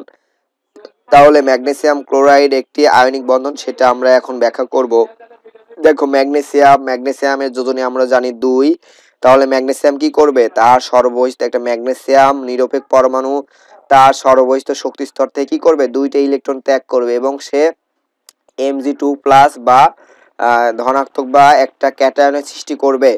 এবং দেখো ক্লোরিন কি করবে, ক্লোরিন তার সর্ববহিষ্ঠ শক্তি স্তরে একটি ইলেকট্রন গ্রহণ করবে, কিন্তু এখানে আমরা 2টা ক্লোরিন পরমাণু নিছি, তাহলে 2টা ক্লোরিন পরমাণু 2টি ইলেকট্রন গ্রহণ করবে এবং ক্লোরিন ঋণাত্মক আয়নের সৃষ্টি করবে বা অ্যানায়নের সৃষ্টি করবে। তাহলে দেখো এই 2টা সমীকরণকে যদি আমরা যোগ করে দেই তাহলে দেখো ম্যাগনেসিয়াম ক্লোরাইড কিভাবে উৎপন্ন হয় সেটা দেখতে পারবো। তাহলে ম্যাগনেসিয়াম ধনাত্মক আয়ন বা ক্যাটায়ন এবং ক্লোরাইড ঋণাত্মক আয়ন বা অ্যানায়নের মাধ্যমে ম্যাগনেসিয়াম ক্লোরাইড বা আয়নিক যৌগটি গঠিত হচ্ছে। এরপরে আমরা দেখব ম্যাগনেসিয়াম অক্সাইডের ক্ষেত্রে। দেখো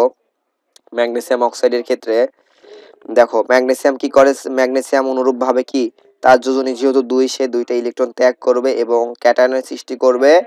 আর ক্লোরিন কি করবে, এখানে ক্লোরিন না অক্সিজেন আমরা জানি অক্সিজেনের যোজনী কত, অক্সিজেনের যোজনী 2, কারণ অক্সিজেন কি করে তার সর্ববহিষ্ঠ শক্তি স্তরে 2টা ইলেকট্রন গ্রহণ করে সে অষ্টক পূরণ করে। তাহলে দেখো এখানে অক্সিজেন 2টি ইলেকট্রন গ্রহণ করে ঋণাত্মক আয়নের সৃষ্টি করেছে বা অ্যানায়নের সৃষ্টি করছে। তাহলে এই ম্যাগনেসিয়ামের ধনাত্মক আয়ন এবং অক্সিজেনের ঋণাত্মক আয়ন বা ক্যাটায়ন এবং অ্যানায়নের মধ্যে একটা বন্ধন গঠন হবে এবং কি একটা আয়নিক বন্ধন হবে।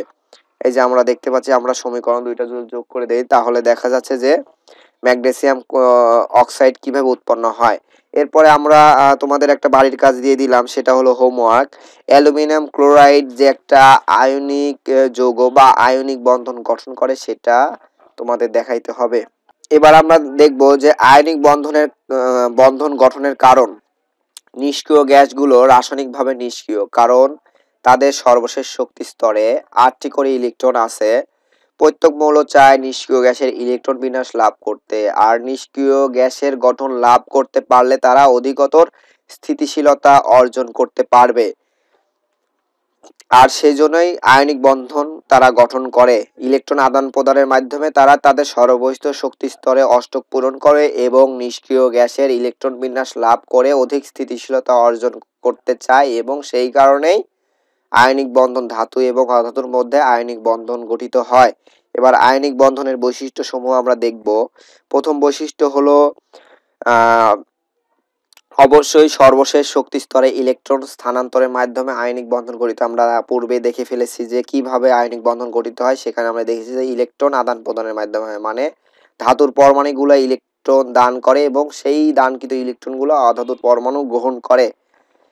পরবর্তী আমরা 2 নাম্বার বৈশিষ্ট্য দেখতে পাচ্ছি যে বিপরীত আধানের ক্যাটায়ন ও অ্যানায়নের মধ্যে এই বন্ধন সৃষ্টি। আমরা দেখেছি যে ধাতুর পরমাণুগুলো ইলেকট্রন ত্যাগ করে ক্যাটায়নে পরিণত হয় এবং সেই ত্যাগকৃত ইলেকট্রনগুলা অধাতুর পরমাণু গ্রহণ করে অ্যানায়নে পরিণত হয় এবং ক্যাটায়ন ও অ্যানায়নের মাধ্যমেই এই বন্ধনটা গঠিত হয়। সাধারণত 1 ও 2 নং গ্রুপের ধাতু এবং 16 ও 17 নং গ্রুপের অধাতুর মধ্যে আয়নিক বন্ধন গঠিত হয়। তাও এবং আমরা প্রথমেই বলে দিছিলাম যে ধাতু ও অধাতুর মধ্যে আয়নিক বন্ধন গঠিত হয়। এবার আমরা সমযোজী বন্ধন সম্পর্কে ধারণা লাভ করব। ইলেকট্রন জোড় শেয়ারের মাধ্যমে যে বন্ধনের সৃষ্টি হয় তাকে সমযোজী বন্ধন বলে। তাহলে আমরা আয়নিক বন্ধনে কি দেখলাম? আয়নিক বন্ধনে দেখলাম ইলেকট্রন একজন ত্যাগ করে এবং অন্যজন গ্রহণ করে। বাট সমযোজী বন্ধনে হলো ইলেকট্রন জোড় শেয়ারের মাধ্যমে, মানে কেউ যদি ত্যাগও করে সেও ইলেকট্রনগুলো শেয়ার করবে, উভয় শেয়ার করবে। দেখো, সমযোজী বন্ধনকে রেখার মাধ্যমে প্রকাশ করা হয় এবং ইলেকট্রন সমূহকে ডট বা ক্রস চিহ্ন দ্বারা প্রকাশ করা হয়। আর সমযোজী বন্ধন দ্বারা গঠিত যৌগকে সমযোজী যৌগ বলে।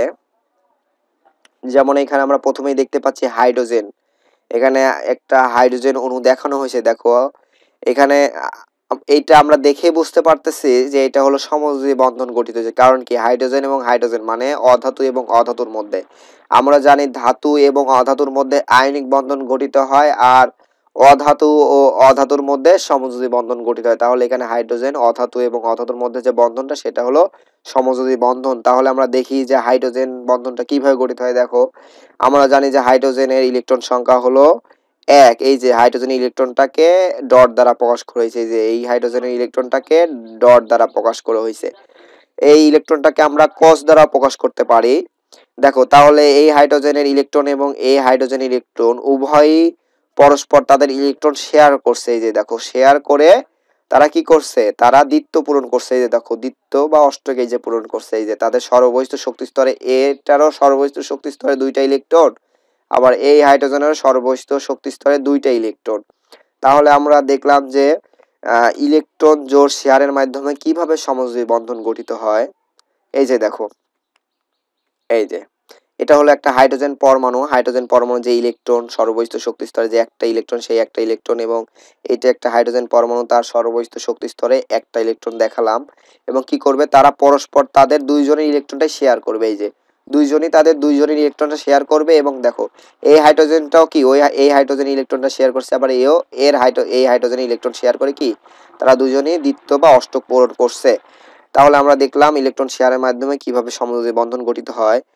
এই যে হাইড্রোজেন অণু গঠিত হয়েছে। এরপরে আমরা পানির ক্ষেত্রে দেখব পানীয় সমযোজী বন্ধন গঠন করে, কারণ কি হাইড্রোজেনও অধাতু অক্সিজেনও অধাতু। দেখি আমরা পানিতে হাইড্রোজেন ব্যবহৃত হয়েছে হলো দুইটা, সেই দুইটা হাইড্রোজেনকে আমরা এইভাবে লিখলাম, দেখাইলাম। দেখো এরপরে দুইটা হাইড্রোজেন, এরপরে দুইটা হাইড্রোজেনের সাথে কি হবে, একটা অক্সিজেন যুক্ত হবে। আমরা জানি অক্সিজেনের পারমাণবিক সংখ্যা হলো 8, সেই 8কে আমরা দেখাইছি। দেখো এই যে দেখো প্রথম শক্তি স্তরে কয়টা ইলেকট্রন থাকবে অক্সিজেনের, এই যে দুইটা, এবং সর্বস্থ শক্তি স্তরে 6টা ইলেকট্রন। তাহলে অক্সিজেনের অষ্টক পূরণ করতে তার আর কয়টা ইলেকট্রন দরকার, তার আর 2টা ইলেকট্রন দরকার। তাহলে তার সর্বস্থ শক্তি স্তরে 8টা ইলেকট্রন পূরণ হবে এবং সে অষ্টক পূরণ করবে। আর এই হাইড্রোজেনের যদি সে দ্বিত্ব পূরণ করতে চায়, তাহলে দ্বিত্ব বা অষ্টক পূরণ করতে চায়, তাহলে তার সর্বস্থ শক্তি স্তরে 2টা ইলেকট্রন দরকার হবে। তাহলে দেখো এই অক্সিজেন 2টা হাইড্রোজেনের সাথে যুক্ত হবে এবং কি করবে, সেই হাইড্রোজেনের ইলেকট্রনগুলা শেয়ার করবে, এবং হাইড্রোজেন ও অক্সিজেনের সাথে যুক্ত হবে এবং কি অক্সিজেন ইলেকট্রনগুলা শেয়ার করে তারা অষ্টক বা দ্বিত্ব পূরণ করবে। এই যে দেখো এই যে এই যে এই হাইড্রোজেন গুলা কি হলো, এই হাইড্রোজেনটা অক্সিজেনের এই ইলেকট্রনের সাথে যুক্ত হলে এই যে দেখো, তাহলে এই অক্সিজেনটা কি এই হাইড্রোজেনের এই ইলেকট্রনটা শেয়ার করলো এবং হাইড্রোজেনও অক্সিজেনের ইলেকট্রনটা শেয়ার করে দেখো দ্বিত্ব পূরণ করলো। এবং দেখো এটাতেও হাইড্রোজেন কি করলো, অক্সিজেনের ইলেকট্রনটা শেয়ার করে দ্বিত্ব পূরণ করলো। এবং অক্সিজেনের দেখো, অক্সিজেনের সর্ববহিষ্ঠ শক্তি স্তরে 8টা ইলেকট্রন, তাহলে তারা উভয়ই দ্বিত্ব বা অষ্টক পূরণ করলো এবং নিষ্ক্রিয় গ্যাসের স্থিতিশীল ইলেকট্রন বিন্যাস লাভ করলো। তাহলে এভাবে ইলেকট্রন জোড় শেয়ারের মাধ্যমে সমযোজী বন্ধন সৃষ্টি হয়। তাহলে অধাতু ও অধাতুর মধ্যে সমযোজী বন্ধন তৈরি হয়, যেমন আমরা হাইড্রোজেন অণু হইতে পারে, অক্সিজেন অণু হইতে পারে, পানির অণু হইতে পারে, তারপরে কি মিথেন হইতে পারে, কার্বন ডাই অক্সাইড হইতে পারে, হাইড্রোজেন ক্লোরাইড হইতে পারে, অ্যামোনিয়া হইতে পারে। সবগুলাই কি সমযোজী বন্ধন, সবগুলাই দেখো ধাতু ও অধাতু ও অধাতুর মধ্যে বন্ধন গঠিত হয়েছে। এবার আমরা সমযোজী বন্ধনের বৈশিষ্ট্যগুলো দেখব। কিছু ব্যতিক্রম ছাড়া প্রায় সকল সমযোজী যৌগ পানিতে দ্রবীভূত হয় না। সমযোজী যৌগ জলীয় দ্রবণে বিদ্যুৎ পরিবহন করে না। সমযোজী যৌগ ধনাত্মক ও ঋণাত্মক আধান দ্বারা গঠিত হয় না বলে এর গলনাঙ্ক ও স্ফুটনাঙ্ক কম। আচ্ছা, এইখানে আমরা দেখতে পাচ্ছি, এখানে আমাদের যে ক্লোরিন যে অণুটা, ক্লোরিন অণুটা আমরা জানি কি ক্লোরিন, ক্লোরিন দুইটা পরমাণু দ্বারা ক্লোরিন অণু গঠিত হয়, মানে ক্লোরিনও একটা সমযোজী বন্ধন গঠন করে, এবং সেটা কিভাবে হয় সেটা দেখানো হয়েছে। দেখো আমরা জানি ক্লোরিনের ইলেকট্রন সংখ্যা হলো 17, বাট ক্লোরিনের সর্ববহিষ্ঠ শক্তি স্তরে কয়টা ইলেকট্রন থাকে, 7টা। সেই সর্ববহিষ্ঠ শক্তি স্তরের ইলেকট্রন গুলা এখানেও দেখানো হয়েছে। দেখো তাহলে এই একটা ক্লোরিনের ইলেকট্রন গুলো এখানে দেখা হয়েছে, এবং তার যে এখানে একটা ইলেকট্রন আছে, তাহলে কি এখানে আর তার একটা ইলেকট্রন দরকার, তাহলে সে অষ্টক পূরণ করবে। এবং এই ক্লোরিনটারও দেখো, এই ক্লোরিন পরমাণুরও এই ক্লোরিন পরমাণু ইলেকট্রন গুলাকে ক্রস চিহ্ন দ্বারা দেখানো হয়েছে, আর এটাকে ডট চিহ্ন দ্বারা দেখানো হয়েছে। তা দেখো এরও এই সর্ববহিষ্ঠ শক্তি স্তরে আর একটা ইলেকট্রন দরকার, তাহলেই তারা কি করবে, অষ্টক পূরণ করবে। সেই জন্য কি করবে, তা এই ক্লোরিনটা এই ক্লোরিনে এই ইলেকট্রনটা শেয়ার করবে, এবং এই ইলেকট্রনটা শেয়ার করবে, পরস্পর ইলেকট্রন শেয়ার করবে। এই যে দেখো পরস্পরের ইলেকট্রন শেয়ার করলো, এবং শেয়ারের মাধ্যমে কি তারা উভয়ই অষ্টক পূরণ করলো, এবং এভাবে তারা নিষ্ক্রিয় গ্যাসের স্থিতিশীল ইলেকট্রন বিন্যাস লাভ করলো, এবং তারা একটা সমযোজী যৌগ ক্লোরিন অণু তৈরি করলো। এই যে বিভিন্ন সমযোজী যৌগ কিভাবে গঠিত হয় সেগুলো দেখানো হয়েছে এখানে। ফ্লোরিন পরমাণু শেয়ারের মাধ্যমে যে ফ্লোরিন অণু গঠন করেছে সেটা দেখানো হলো। এখানে অক্সিজেন অণু কিভাবে গঠিত হয় সমযোজী বন্ধনের মাধ্যমে সেটা দেখানো হয়েছে। এখানে দেখো মিথেন অণু, যে মিথেন যে কার্বনের সাথে 4টা হাইড্রোজেন পরমাণু যে ইলেকট্রন শেয়ারের মাধ্যমে যে সমযোজী বন্ধন গঠিত হয় সেটা এখানে দেখানো হয়েছে। এই যে দেখো মিথেনের ক্ষেত্রে আমরা জানি কার্বনের ইলেকট্রন বিন্যাস কত, কার্বনের 6। তাহলে কার্বনের সর্ববহিষ্ঠ শক্তি স্তরে কয়টা ইলেকট্রন থাকে, কার্বনের সর্ববহিষ্ঠ শক্তি স্তরে 4টা ইলেকট্রন থাকে। মিথেনের সেই 4টা ইলেকট্রনকে যদি আমরা এই যে লাল ডট দ্বারা দেখাই, তাহলে মিথেনের তার অষ্টক পূরণ করতে বা নিষ্ক্রিয় গ্যাসের ইলেকট্রন বিন্যাস লাভ করতে তার সর্ববহিষ্ঠ শক্তি স্তরে আরো 4টা ইলেকট্রন দরকার। তাহলে তারা কি করবে, সে 4টা হাইড্রোজেনের সাথে ইলেকট্রন শেয়ার করবে। তাহলে হাইড্রোজেনের সাথে সে যখন ইলেকট্রন শেয়ার করবে, তাহলে দেখা যাচ্ছে যে কার্বনের সরবহিত শক্তি স্তরে 8টা ইলেকট্রন আছে এবং হাইড্রোজেনও সেই ইলেকট্রনগুলো শেয়ার করে তার সরবহিত শক্তি স্তরে 2টা করে ইলেকট্রন দেখাবে। তাহলে কি তারা উভয়ই কি অষ্টক এবং দ্বিত্ব পূরণ করলো। এইভাবে একটি সমযোজী যৌগ মিথেন তৈরি হয়। এখানে দেখো ইলেকট্রন শেয়ারের মাধ্যমে যে সমযোজী বন্ধন সৃষ্টি হয় সেটা দেখানো হয়েছে এখানে। এই যে দেখো একটা সমযোজী যৌগ, আমরা জানি ইলেকট্রন জোড় শেয়ারের মাধ্যমে যে যৌগটা গঠিত হয় তাকে সমযোজী যৌগ বলে। সেই অ্যানিমেশন এখানে দেখানো হয়েছে। এবার আমরা পোলারিটি সম্পর্কে ধারণা লাভ করব। পোলারিটি পোলারিটি জিনিসটা হলো, পোলারিটি মানে পোল মানে প্রান্ত। এখানে দুই প্রান্তের কথা উল্লেখ থাকবে। যেমন আমরা পোলারিটি যদি সংজ্ঞাটা দেই সেটা হলো সমযোজী বন্ধন গঠনে অংশগ্রহণকারী পরমাণু সমূহের মধ্যে যার তড়িৎ ঋণাত্মকতা বেশি সেই পরমাণু বন্ধনে ব্যবহৃত ইলেকট্রন সমূহ নিজের দিকে টেনে নিতে চায়। এতে এটি আংশিক ঋণাত্মক এবং অপরটি আংশিক ধনাত্মক আধান বিশিষ্ট হয়। একে পোলারিটি বলে। যেমন পানির ক্ষেত্রে আমরা পানির পোলারিটি দেখতে পারি। দেখো পানির আমরা গঠনটা জানি, পানির গঠনটা হলো H2O, তাহলে এটা হলো অক্সিজেন। দেখো অক্সিজেন আমরা জানি যে অক্সিজেন, আর এটা কি, এটা হলো হাইড্রোজেন, এটাও হাইড্রোজেন।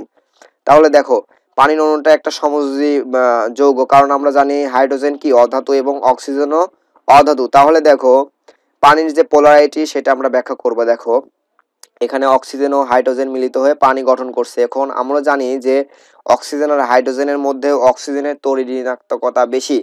তাহলে সমযোজী বন্ধন গঠন করার পরে যার তড়িৎ ঋণাত্মকতা বেশি সে কি করবে, এই যে এই বন্ধনে যে ইলেকট্রনগুলো অংশগ্রহণ করেছিল মানে বন্ধনজন ইলেকট্রন, সেই ইলেকট্রনগুলোকে কি করবে, সে নিজের দিকে টেনে নেবে। মানে এখানে হলো অক্সিজেনের যেহেতু তড়িৎ ঋণাত্মকতা বেশি, তাই অক্সিজেন এই বন্ধনে ব্যবহৃত ইলেকট্রন জোড়গুলোকে নিজের দিকে টেনে নিতে চাবে এবং এই এই বন্ধনেও যে ইলেকট্রন জোড়গুলা ব্যবহৃত হয়েছে সেইগুলাও অক্সিজেন তার নিজের দিকে টেনে নিতে চাবে, যেহেতু সে তড়িৎ ঋণাত্মকতার দিক দিয়ে বেশি। সেই জন্য সে কি হবে, সে ডেল্টা মাইনাস বা আংশিক ঋণাত্মক হবে এবং যার থেকে ইলেকট্রনগুলো নিবে। যেমন দেখো এখানে হাইড্রোজেনের থেকে নিচ্ছে না, সেই জন্য হাইড্রোজেন কি হবে, হাইড্রোজেন আংশিক ধনাত্মক চার্জের সৃষ্টি হবে। তাহলে আমরা পোলারিটি সংজ্ঞাটা দিতে পারি এইভাবে যে সমযোজী বন্ধনে অংশগ্রহণকারী পরমাণু সমূহের মধ্যে যার তড়িৎ ঋণাত্মকতা বেশি সে কি করবে, বন্ধনে ব্যবহৃত পরমাণু সমূহ নিজের দিকে টেনে নিতে চাবে এবং সে নিজে আংশিক ঋণাত্মক আধান বিশিষ্ট হবে এবং কি যার থেকে টেনে নিবে সে আংশিক ধনাত্মক চার্জ বা আধান বিশিষ্ট হবে। একেই পোলারিটি বলে। তাহলে দেখো এই যে আমরা পানির যে পোলারিটি সেটা ব্যাখ্যা করলাম। তাহলে আমরা বলতে পারি কি পানি একটি পোলার যৌগ বা পোলার দাবক। এখানে দেখো আমি প্রথমে বলে নিয়েছিলাম যে পোলারিটি মানে কি, পোলারিটি মানে দুই প্রান্ত নিয়ে কাজ। পোলারিটি এই যে দেখো এখানে পোল সৃষ্টি হয়েছে, দেখো তো এইখানে অক্সিজেনের এখানে কি হয়েছে, সে আংশিক ঋণাত্মক চার্জের সৃষ্টি হয়েছে। তার মানে কি এই পাশে আংশিক ঋণাত্মক চার্জের সৃষ্টি হয়েছে এই প্রান্তে, এবং এই প্রান্তে কি হয়েছে, হাইড্রোজেনের এই প্রান্তে আংশিক ধনাত্মক সৃষ্টি হয়েছে বা আংশিক ধনাত্মক প্রান্ত সৃষ্টি হয়েছে। তাহলে এই যে দুইটা প্রান্ত যে সৃষ্টি হয়েছে না, সেটাই হলো পোলারিটি। আর এটাকে বলে ডেল্টা, এটা হলো ডেল্টা মাইনাস আর এটা হলো ডেল্টা প্লাস। আংশিক ঋণাত্মককে ডেল্টা মাইনাস দ্বারা প্রকাশ করা হয় এবং আংশিক ধনাত্মককে ডেল্টা প্লাস দ্বারা প্রকাশ করা হয়। এবং দেখো এইখানে যে ইলেকট্রনগুলো টেনে নিবে মানে যার তড়িৎ ঋণাত্মকতা বেশি সে যে বন্ধনে অংশগ্রহণকারী ইলেকট্রনগুলো টেনে নিবে সেটা তীর চিহ্নের মাধ্যমে তার দিকে দেখাইতে হবে। তাহলে দেখো এই যে হাইড্রোজেন থেকে অক্সিজেনের দিকে ইলেকট্রনগুলো টেনে নিয়ে যাচ্ছে, এই যে অক্সিজেন তার নিজের দিকে টেনে নিচ্ছে, সেজন্য সে আংশিক ঋণাত্মক এবং আংশিক ধনাত্মকের সৃষ্টি হবে। এবার আমরা আয়নিক ও সমযোজী যৌগের বৈশিষ্ট্য সম্পর্কে আলোচনা করব। দেখো আয়নিক যৌগের গলনাঙ্ক ও স্ফুটনাঙ্ক অনেক বেশি আর সমযোজী যৌগের কম। এটা কেন, আমরা প্রথমেই বলতে পারি যে আয়নিক যৌগ যে বন্ধন দ্বারা আবদ্ধ থাকে সেটা অনেক শক্তিশালী বন্ধন সমযোজী বন্ধনের তুলনায়। সমযোজী বন্ধন দুর্বল ভ্যান ডার ওয়ালস বল দ্বারা গঠিত থাকে, যেটা খুবই দুর্বল, তাই তার গলনাঙ্ক স্ফুটনাঙ্ক অনেক কম। আর আয়নিক বন্ধন আয়নের আদান প্রদানের মাধ্যমে বন্ধন গঠিত হয়, যেটার বন্ধন সমযোজী বন্ধনের চাইতে অনেক শক্তিশালী। সেই জন্য আয়নিক যৌগের গলনাঙ্ক ও স্ফুটনাঙ্ক উভয়ই অনেক বেশি। দ্বিতীয়ত দেখো, আয়নিক যৌগ এখানে সিলভার ক্লোরাইড ব্যতীত পানিতে খুব ভালোভাবে দ্রবীভূত হয়, কিন্তু সমযোজী যৌগ চিনি, গ্লুকোজ, অ্যালকোহল ব্যতীত পানিতে দ্রবীভূত হয় না। দেখো, আয়নিক যৌগের মধ্যে একমাত্র সিলভার ক্লোরাইডে পানিতে ভালোভাবে দ্রবীভূত হয় না, কারণ সিলভার ক্লোরাইড যখন পানিতে দ্রবীভূত করা হয় তখন সিলভারের অধকে পড়ে। বাকি যে আয়নিক যৌগগুলো আছে সেগুলো কি হবে, পানিতে খুব ভালোভাবে দ্রবীভূত হবে। কিন্তু সমযোজী যৌগের মধ্যে দেখো চিনি, গ্লুকোজ এবং অ্যালকোহল এইগুলা পানিতে দ্রবীভূত হয়, বাট বাকিগুলা পানিতে দ্রবীভূত হয় না। তাহলে আয়নিক যৌগ খুব ভালোভাবে পানিতে দ্রবীভূত হয় এবং সমযোজী যৌগ পানিতে দ্রবীভূত হয় না। এরপরে দেখো, আয়নিক যৌগ পোলার দ্রাবকে দ্রবীভূত হয়, কিন্তু সমযোজী যৌগ পোলার দ্রাবকে দ্রবীভূত হয় না। এর কারণটা কি দেখো, আমরা জানি আয়নিক যৌগ আয়নের আদান প্রদানের মাধ্যমে তৈরি হয়। আয়নিক যৌগ মানে হলো যে ধাতুগুলো ইলেকট্রন ত্যাগ করে ধনাত্মক আয়ন বা ক্যাটায়নে পরিণত হয় এবং অধাতুগুলা কি করে, ইলেকট্রনগুলো গ্রহণ করে অ্যানায়ন বা ঋণাত্মক আয়নে পরিণত হয় এবং তাদের মাধ্যমে আয়নিক বন্ধন গঠিত হয়। অনুরূপভাবে আমরা দেখছি যে পোলার যে দ্রাবক বা পোলার যে যৌগটা, পোলার যৌগে কি হয়, একটা সমযোজী বন্ধন যখন গঠিত হয় তার মধ্যে যার তড়িৎ ঋণাত্মকতা বেশি, সে কি করে, বন্ধনে যে ব্যবহৃত ইলেকট্রনগুলো আছে সে নিজের দিকে টেনে নিতে চায় এবং কি হয়, সেখানে সে আংশিক ঋণাত্মক চার্জের সৃষ্টি হয় এবং যার থেকে ইলেকট্রনগুলো নিচ্ছে সে আংশিক ধনাত্মক চার্জের সৃষ্টি হয়। তাহলে দেখতে পাচ্ছি আমরা আয়নিক যৌগে যেমন ঋণাত্মক এবং ধনাত্মক আয়ন ছিল,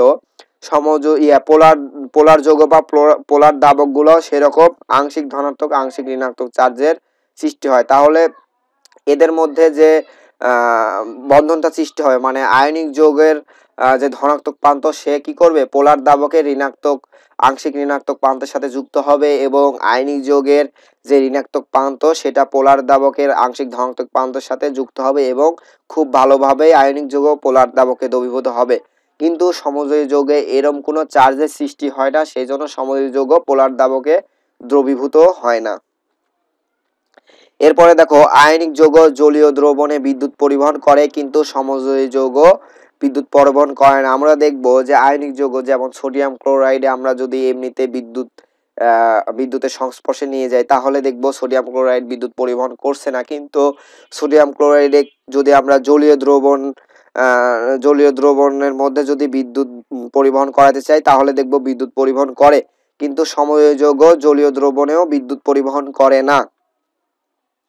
সাধারণত সকল আয়নিক যৌগ কেলাস আকারে থাকে, কিন্তু চিনি ব্যতীত বেশিরভাগ সমযোজী যৌগ কেলাস গঠন করে না। এখন কেলাসটা কি, যে আমরা চিনি কিংবা যে সোডিয়াম ক্লোরাইড যে আকৃতিতে দেখি সেটাকেই সাধারণত কেলাস বলা হয়। এখন দেখো যে সাধারণত সকল আয়নিক যৌগ কি কেলাস আকারে থাকে, কিন্তু চিনি একমাত্র দেখো চিনির গঠনটাই সোডিয়াম ক্লোরাইডের মতো এবং চিনি ব্যতীত অন্যান্য সমযোজী যৌগ কেলাস গঠন করে না, একমাত্র চিনি সমযোজী যৌগের মতো কেলাস গঠন করে। এবার আমরা ধাতব বন্ধন সম্পর্কে আলোচনা করব। এক খণ্ড ধাতুর মধ্যে পরমাণু সমূহ যে আকর্ষণের মাধ্যমে যুক্ত থাকে তাকে ধাতব বন্ধন বলে। তাহলে যে এক খণ্ড ধাতুর মধ্যে সেই ধাতুর পরমাণুগুলো কেমন ভাবে যুক্ত আছে বা কি আকর্ষণের মাধ্যমে যুক্ত আছে সেটাই হলো ধাতব বন্ধন। ধাতুর পরমাণু সমূহ এক বা একাধিক ইলেকট্রন ত্যাগ করে ধনাত্মক আধানে পরিণত হয়, এটা আমরা সবসময় জানি। তাহলে দেখো, এখন আমরা দুইটা টার্ম শিখবো, সেটা হলো একটা হলো পারমাণবিক শ্বাস আর একটা হলো সঞ্চারণশীল ইলেকট্রন। তাহলে দেখো, আমরা জানি কি যে ধাতুর পরমাণু সমূহ এক বা একাধিক ইলেকট্রন ত্যাগ করে এবং যেখান থেকে ইলেকট্রন ত্যাগ হয় সেটা অবশ্যই ধনাত্মক আধানে পরিণত হয় এবং এই ধনাত্মক আধানকে কি বলে, পারমাণবিক শ্বাস বলে। তাহলে ধাতুর পরমাণু সমূহ যে এক বা একাধিক ইলেকট্রন ত্যাগ করে ধনাত্মক আধানে পরিণত হয় এটাই হলো পারমাণবিক শ্বাস। এবং সঞ্চারণশীল ইলেকট্রন সম্পর্কে এবার আমরা জানবো। দেখো, যে ধাতব পরমাণু কর্তৃক যে ত্যাগকৃত ইলেকট্রন, সেই ত্যাগকৃত ইলেকট্রন সমূহ ধাতব পৃষ্ঠে বিচরণ করে বেড়ায়, আর এই বিচরণশীল ইলেকট্রন সমূহকেই সঞ্চারণশীল ইলেকট্রন বলে। তাহলে ধাতুর পরমাণু কর্তৃক ত্যাগকৃত ইলেকট্রনকেই সঞ্চারণশীল ইলেকট্রন বলে। যেমন আমরা এখানে একটা চিত্র দেখতে পাচ্ছি, এই যে এখানে দেখো, এই যে এখানে ধরো এটা একটা ধাতব দণ্ড, একটা ধাতব দণ্ডের মধ্যে যে তার ইলেকট্রন এবং যে সঞ্চারণ পারমাণবিক শ্বাস কেমন করে অবস্থান করে সেটা আমরা দেখতে পাচ্ছি। দেখো, এখানে ধাতুর এই পরমাণুটা কি করছে, এক বা একাধিক ইলেকট্রন ত্যাগ করছে, তাহলে সে ইলেকট্রন ত্যাগ করে কি হয়েছে, সে ধনাত্মক আধানে পরিণত হয়েছে। তাহলে এটাকে কি বলবো আমরা, এটাকে পারমাণবিক শ্বাস বলবো। এবং দেখো এই যে ইলেকট্রনগুলো ত্যাগ করছে সেগুলা কি হবে, সেগুলা ধাতব পৃষ্ঠে বিচরণ করে বেড়াবে। তাহলে এই যে এই বিচরণশীল ইলেকট্রনগুলাই কি, এইগুলা হলো সঞ্চরণশীল ইলেকট্রন, মানে যেগুলা স্থানান্তরিত হইতে পারে সেগুলো হলো সঞ্চারণশীল ইলেকট্রন। এই যে দেখো এগুলো হলো সঞ্চারণশীল ইলেকট্রন।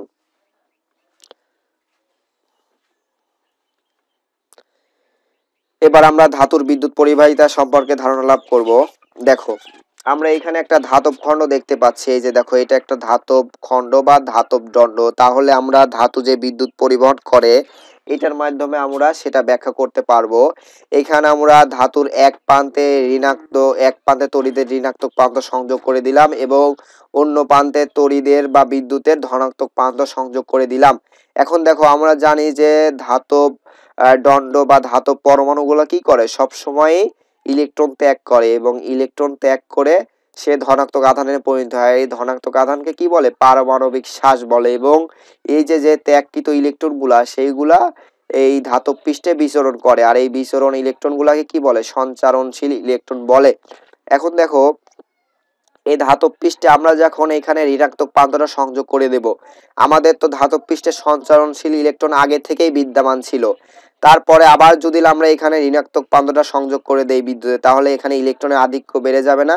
এবং ইলেকট্রনের আধিক্য বেড়ে যাবে মানে কি, এই ইলেকট্রনগুলো এখানে আর থাকতে চাবে না, সে কি করবে, সে এই দিকে ছুটে যাবে, এই দিকে ছুটে যাবে এবং অন্য প্রান্তের দিকে আকৃষ্ট হবে। দেখো তাহলে এই যে ইলেকট্রনগুলা যে এই প্রান্ত থেকে এই প্রান্তের দিকে যাচ্ছে, এটাকে আমরা তীর চিহ্ন দিয়ে প্রকাশ করলাম। এই যে দেখো তীর চিহ্ন দিয়ে প্রকাশ করলাম। এখন দেখো এই যে ইলেকট্রনগুলা এক প্রান্ত থেকে আরেক প্রান্তে যাচ্ছে, এইটার দুইটা কারণ আছে। দুইটা কারণের মধ্যে প্রথম কারণটা হলো আমরা জানি যে ধাতব পৃষ্ঠে সঞ্চারণশীল ইলেকট্রন বিদ্যমান থাকে এবং তারপরেও যখন আমরা তড়িতের ঋণাত্মক প্রান্তকে এইখানে সংযোগ দিচ্ছি তখন কি এখানে ইলেকট্রনের আধিক্য বেড়ে যাচ্ছে, সেই জন্য ইলেকট্রন এই প্রান্ত থেকে অন্য প্রান্তে যাইতে যাচ্ছে। আর আরেকটা কারণ হলো, দেখো এই প্রান্তটা কি, এই প্রান্তটা হলো ধনাত্মক প্রান্ত বা ধনাত্মক প্রান্তের সাথে সংযুক্ত করছি, তাহলে ইলেকট্রন দেখবে যে ওই প্রান্তটা কি ধনাত্মক। তাহলে আমরা জানি যে একটা ঋণাত্মক ইলেকট্রন সবসময় কি ধনাত্মক প্রান্তের দিকে আকর্ষণ থাকে এবং তারা কি এই ধনাত্মক প্রান্তের দিকে ছুটে চলে যাবে। তাহলে দেখো এই জন্য কি এই ইলেকট্রনগুলো এই প্রান্ত থেকে এই প্রান্তর দিকে যাবে। এবং দেখো ইলেকট্রনের প্রবাহ তাহলে কোন দিকে হচ্ছে, দেখো ইলেকট্রনের প্রবাহ এই ঋণাত্মক প্রান্ত থেকে ধনাত্মক প্রান্তের দিকে হচ্ছে। আর দেখো আমরা জানি যে হলো ইলেকট্রন যেদিকে প্রবাহিত হয় বিদ্যুৎ তার বিপরীত দিকে প্রবাহিত হয়।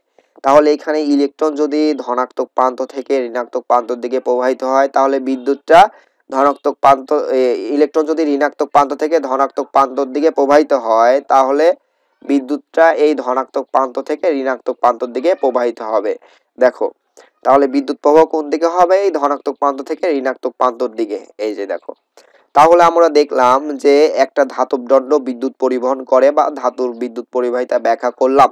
এখন এই ধাতুর বিদ্যুৎ পরিবাহিতার মূল কারণটা কি, এই ধাতুর বিদ্যুৎ পরিবাহিতার মূল কারণই হলো এই সঞ্চারণশীল ইলেকট্রন। এই সঞ্চারণশীল ইলেকট্রনগুলোর কারণেই ধাতু বিদ্যুৎ পরিবহন করে।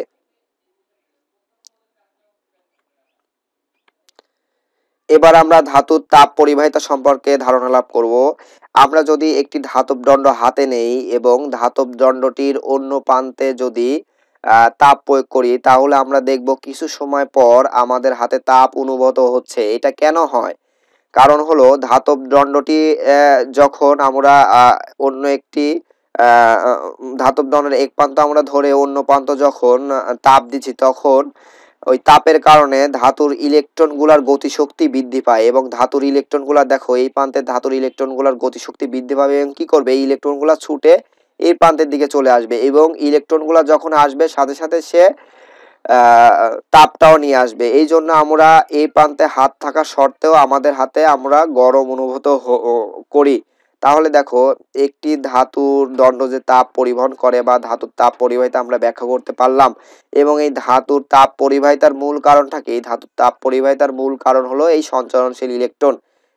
এই তাপের কারণে এই সঞ্চারণশীল ইলেকট্রনগুলো উত্তপ্ত হয় এবং তাদের গতিশক্তি বৃদ্ধি পায় এবং সে এই প্রান্ত থেকে এই প্রান্তে স্থানান্তরিত হয় এবং সাথে সাথে তারা তাপও স্থানান্তরিত করে এবং আমরা সেই জন্যই এক প্রান্তে তাপ দিলে অন্য প্রান্তে তাপ অনুভূত করি। তাহলে আমরা দেখলাম ধাতুর তাপ পরিবাহিতা। তোমাদের এসএসসি লেভেলের রসায়ন পঞ্চম অধ্যায় রাসায়নিক বন্ধনের এটাই ছিল শেষ টপিকস। তাহলে আমি আমার সাধ্যমতো যতটুকু পারি আলোচনা করেছি, তারপরেও ভুল ভ্রান্তি যদি কোনো কিছু হয়ে থাকে তোমরা ক্ষমার দৃষ্টিতে দেখবা। আর সবাইকে স্টাডি বি চ্যানেলের সাথে থাকার জন্য অসংখ্য ধন্যবাদ। এবং আমরা পরবর্তীতে দেখব সৃজনশীল প্রশ্নগুলো সমাধান করার চেষ্টা করব। আল্লাহ হাফেজ সবাইকে, আসসালামু আলাইকুম।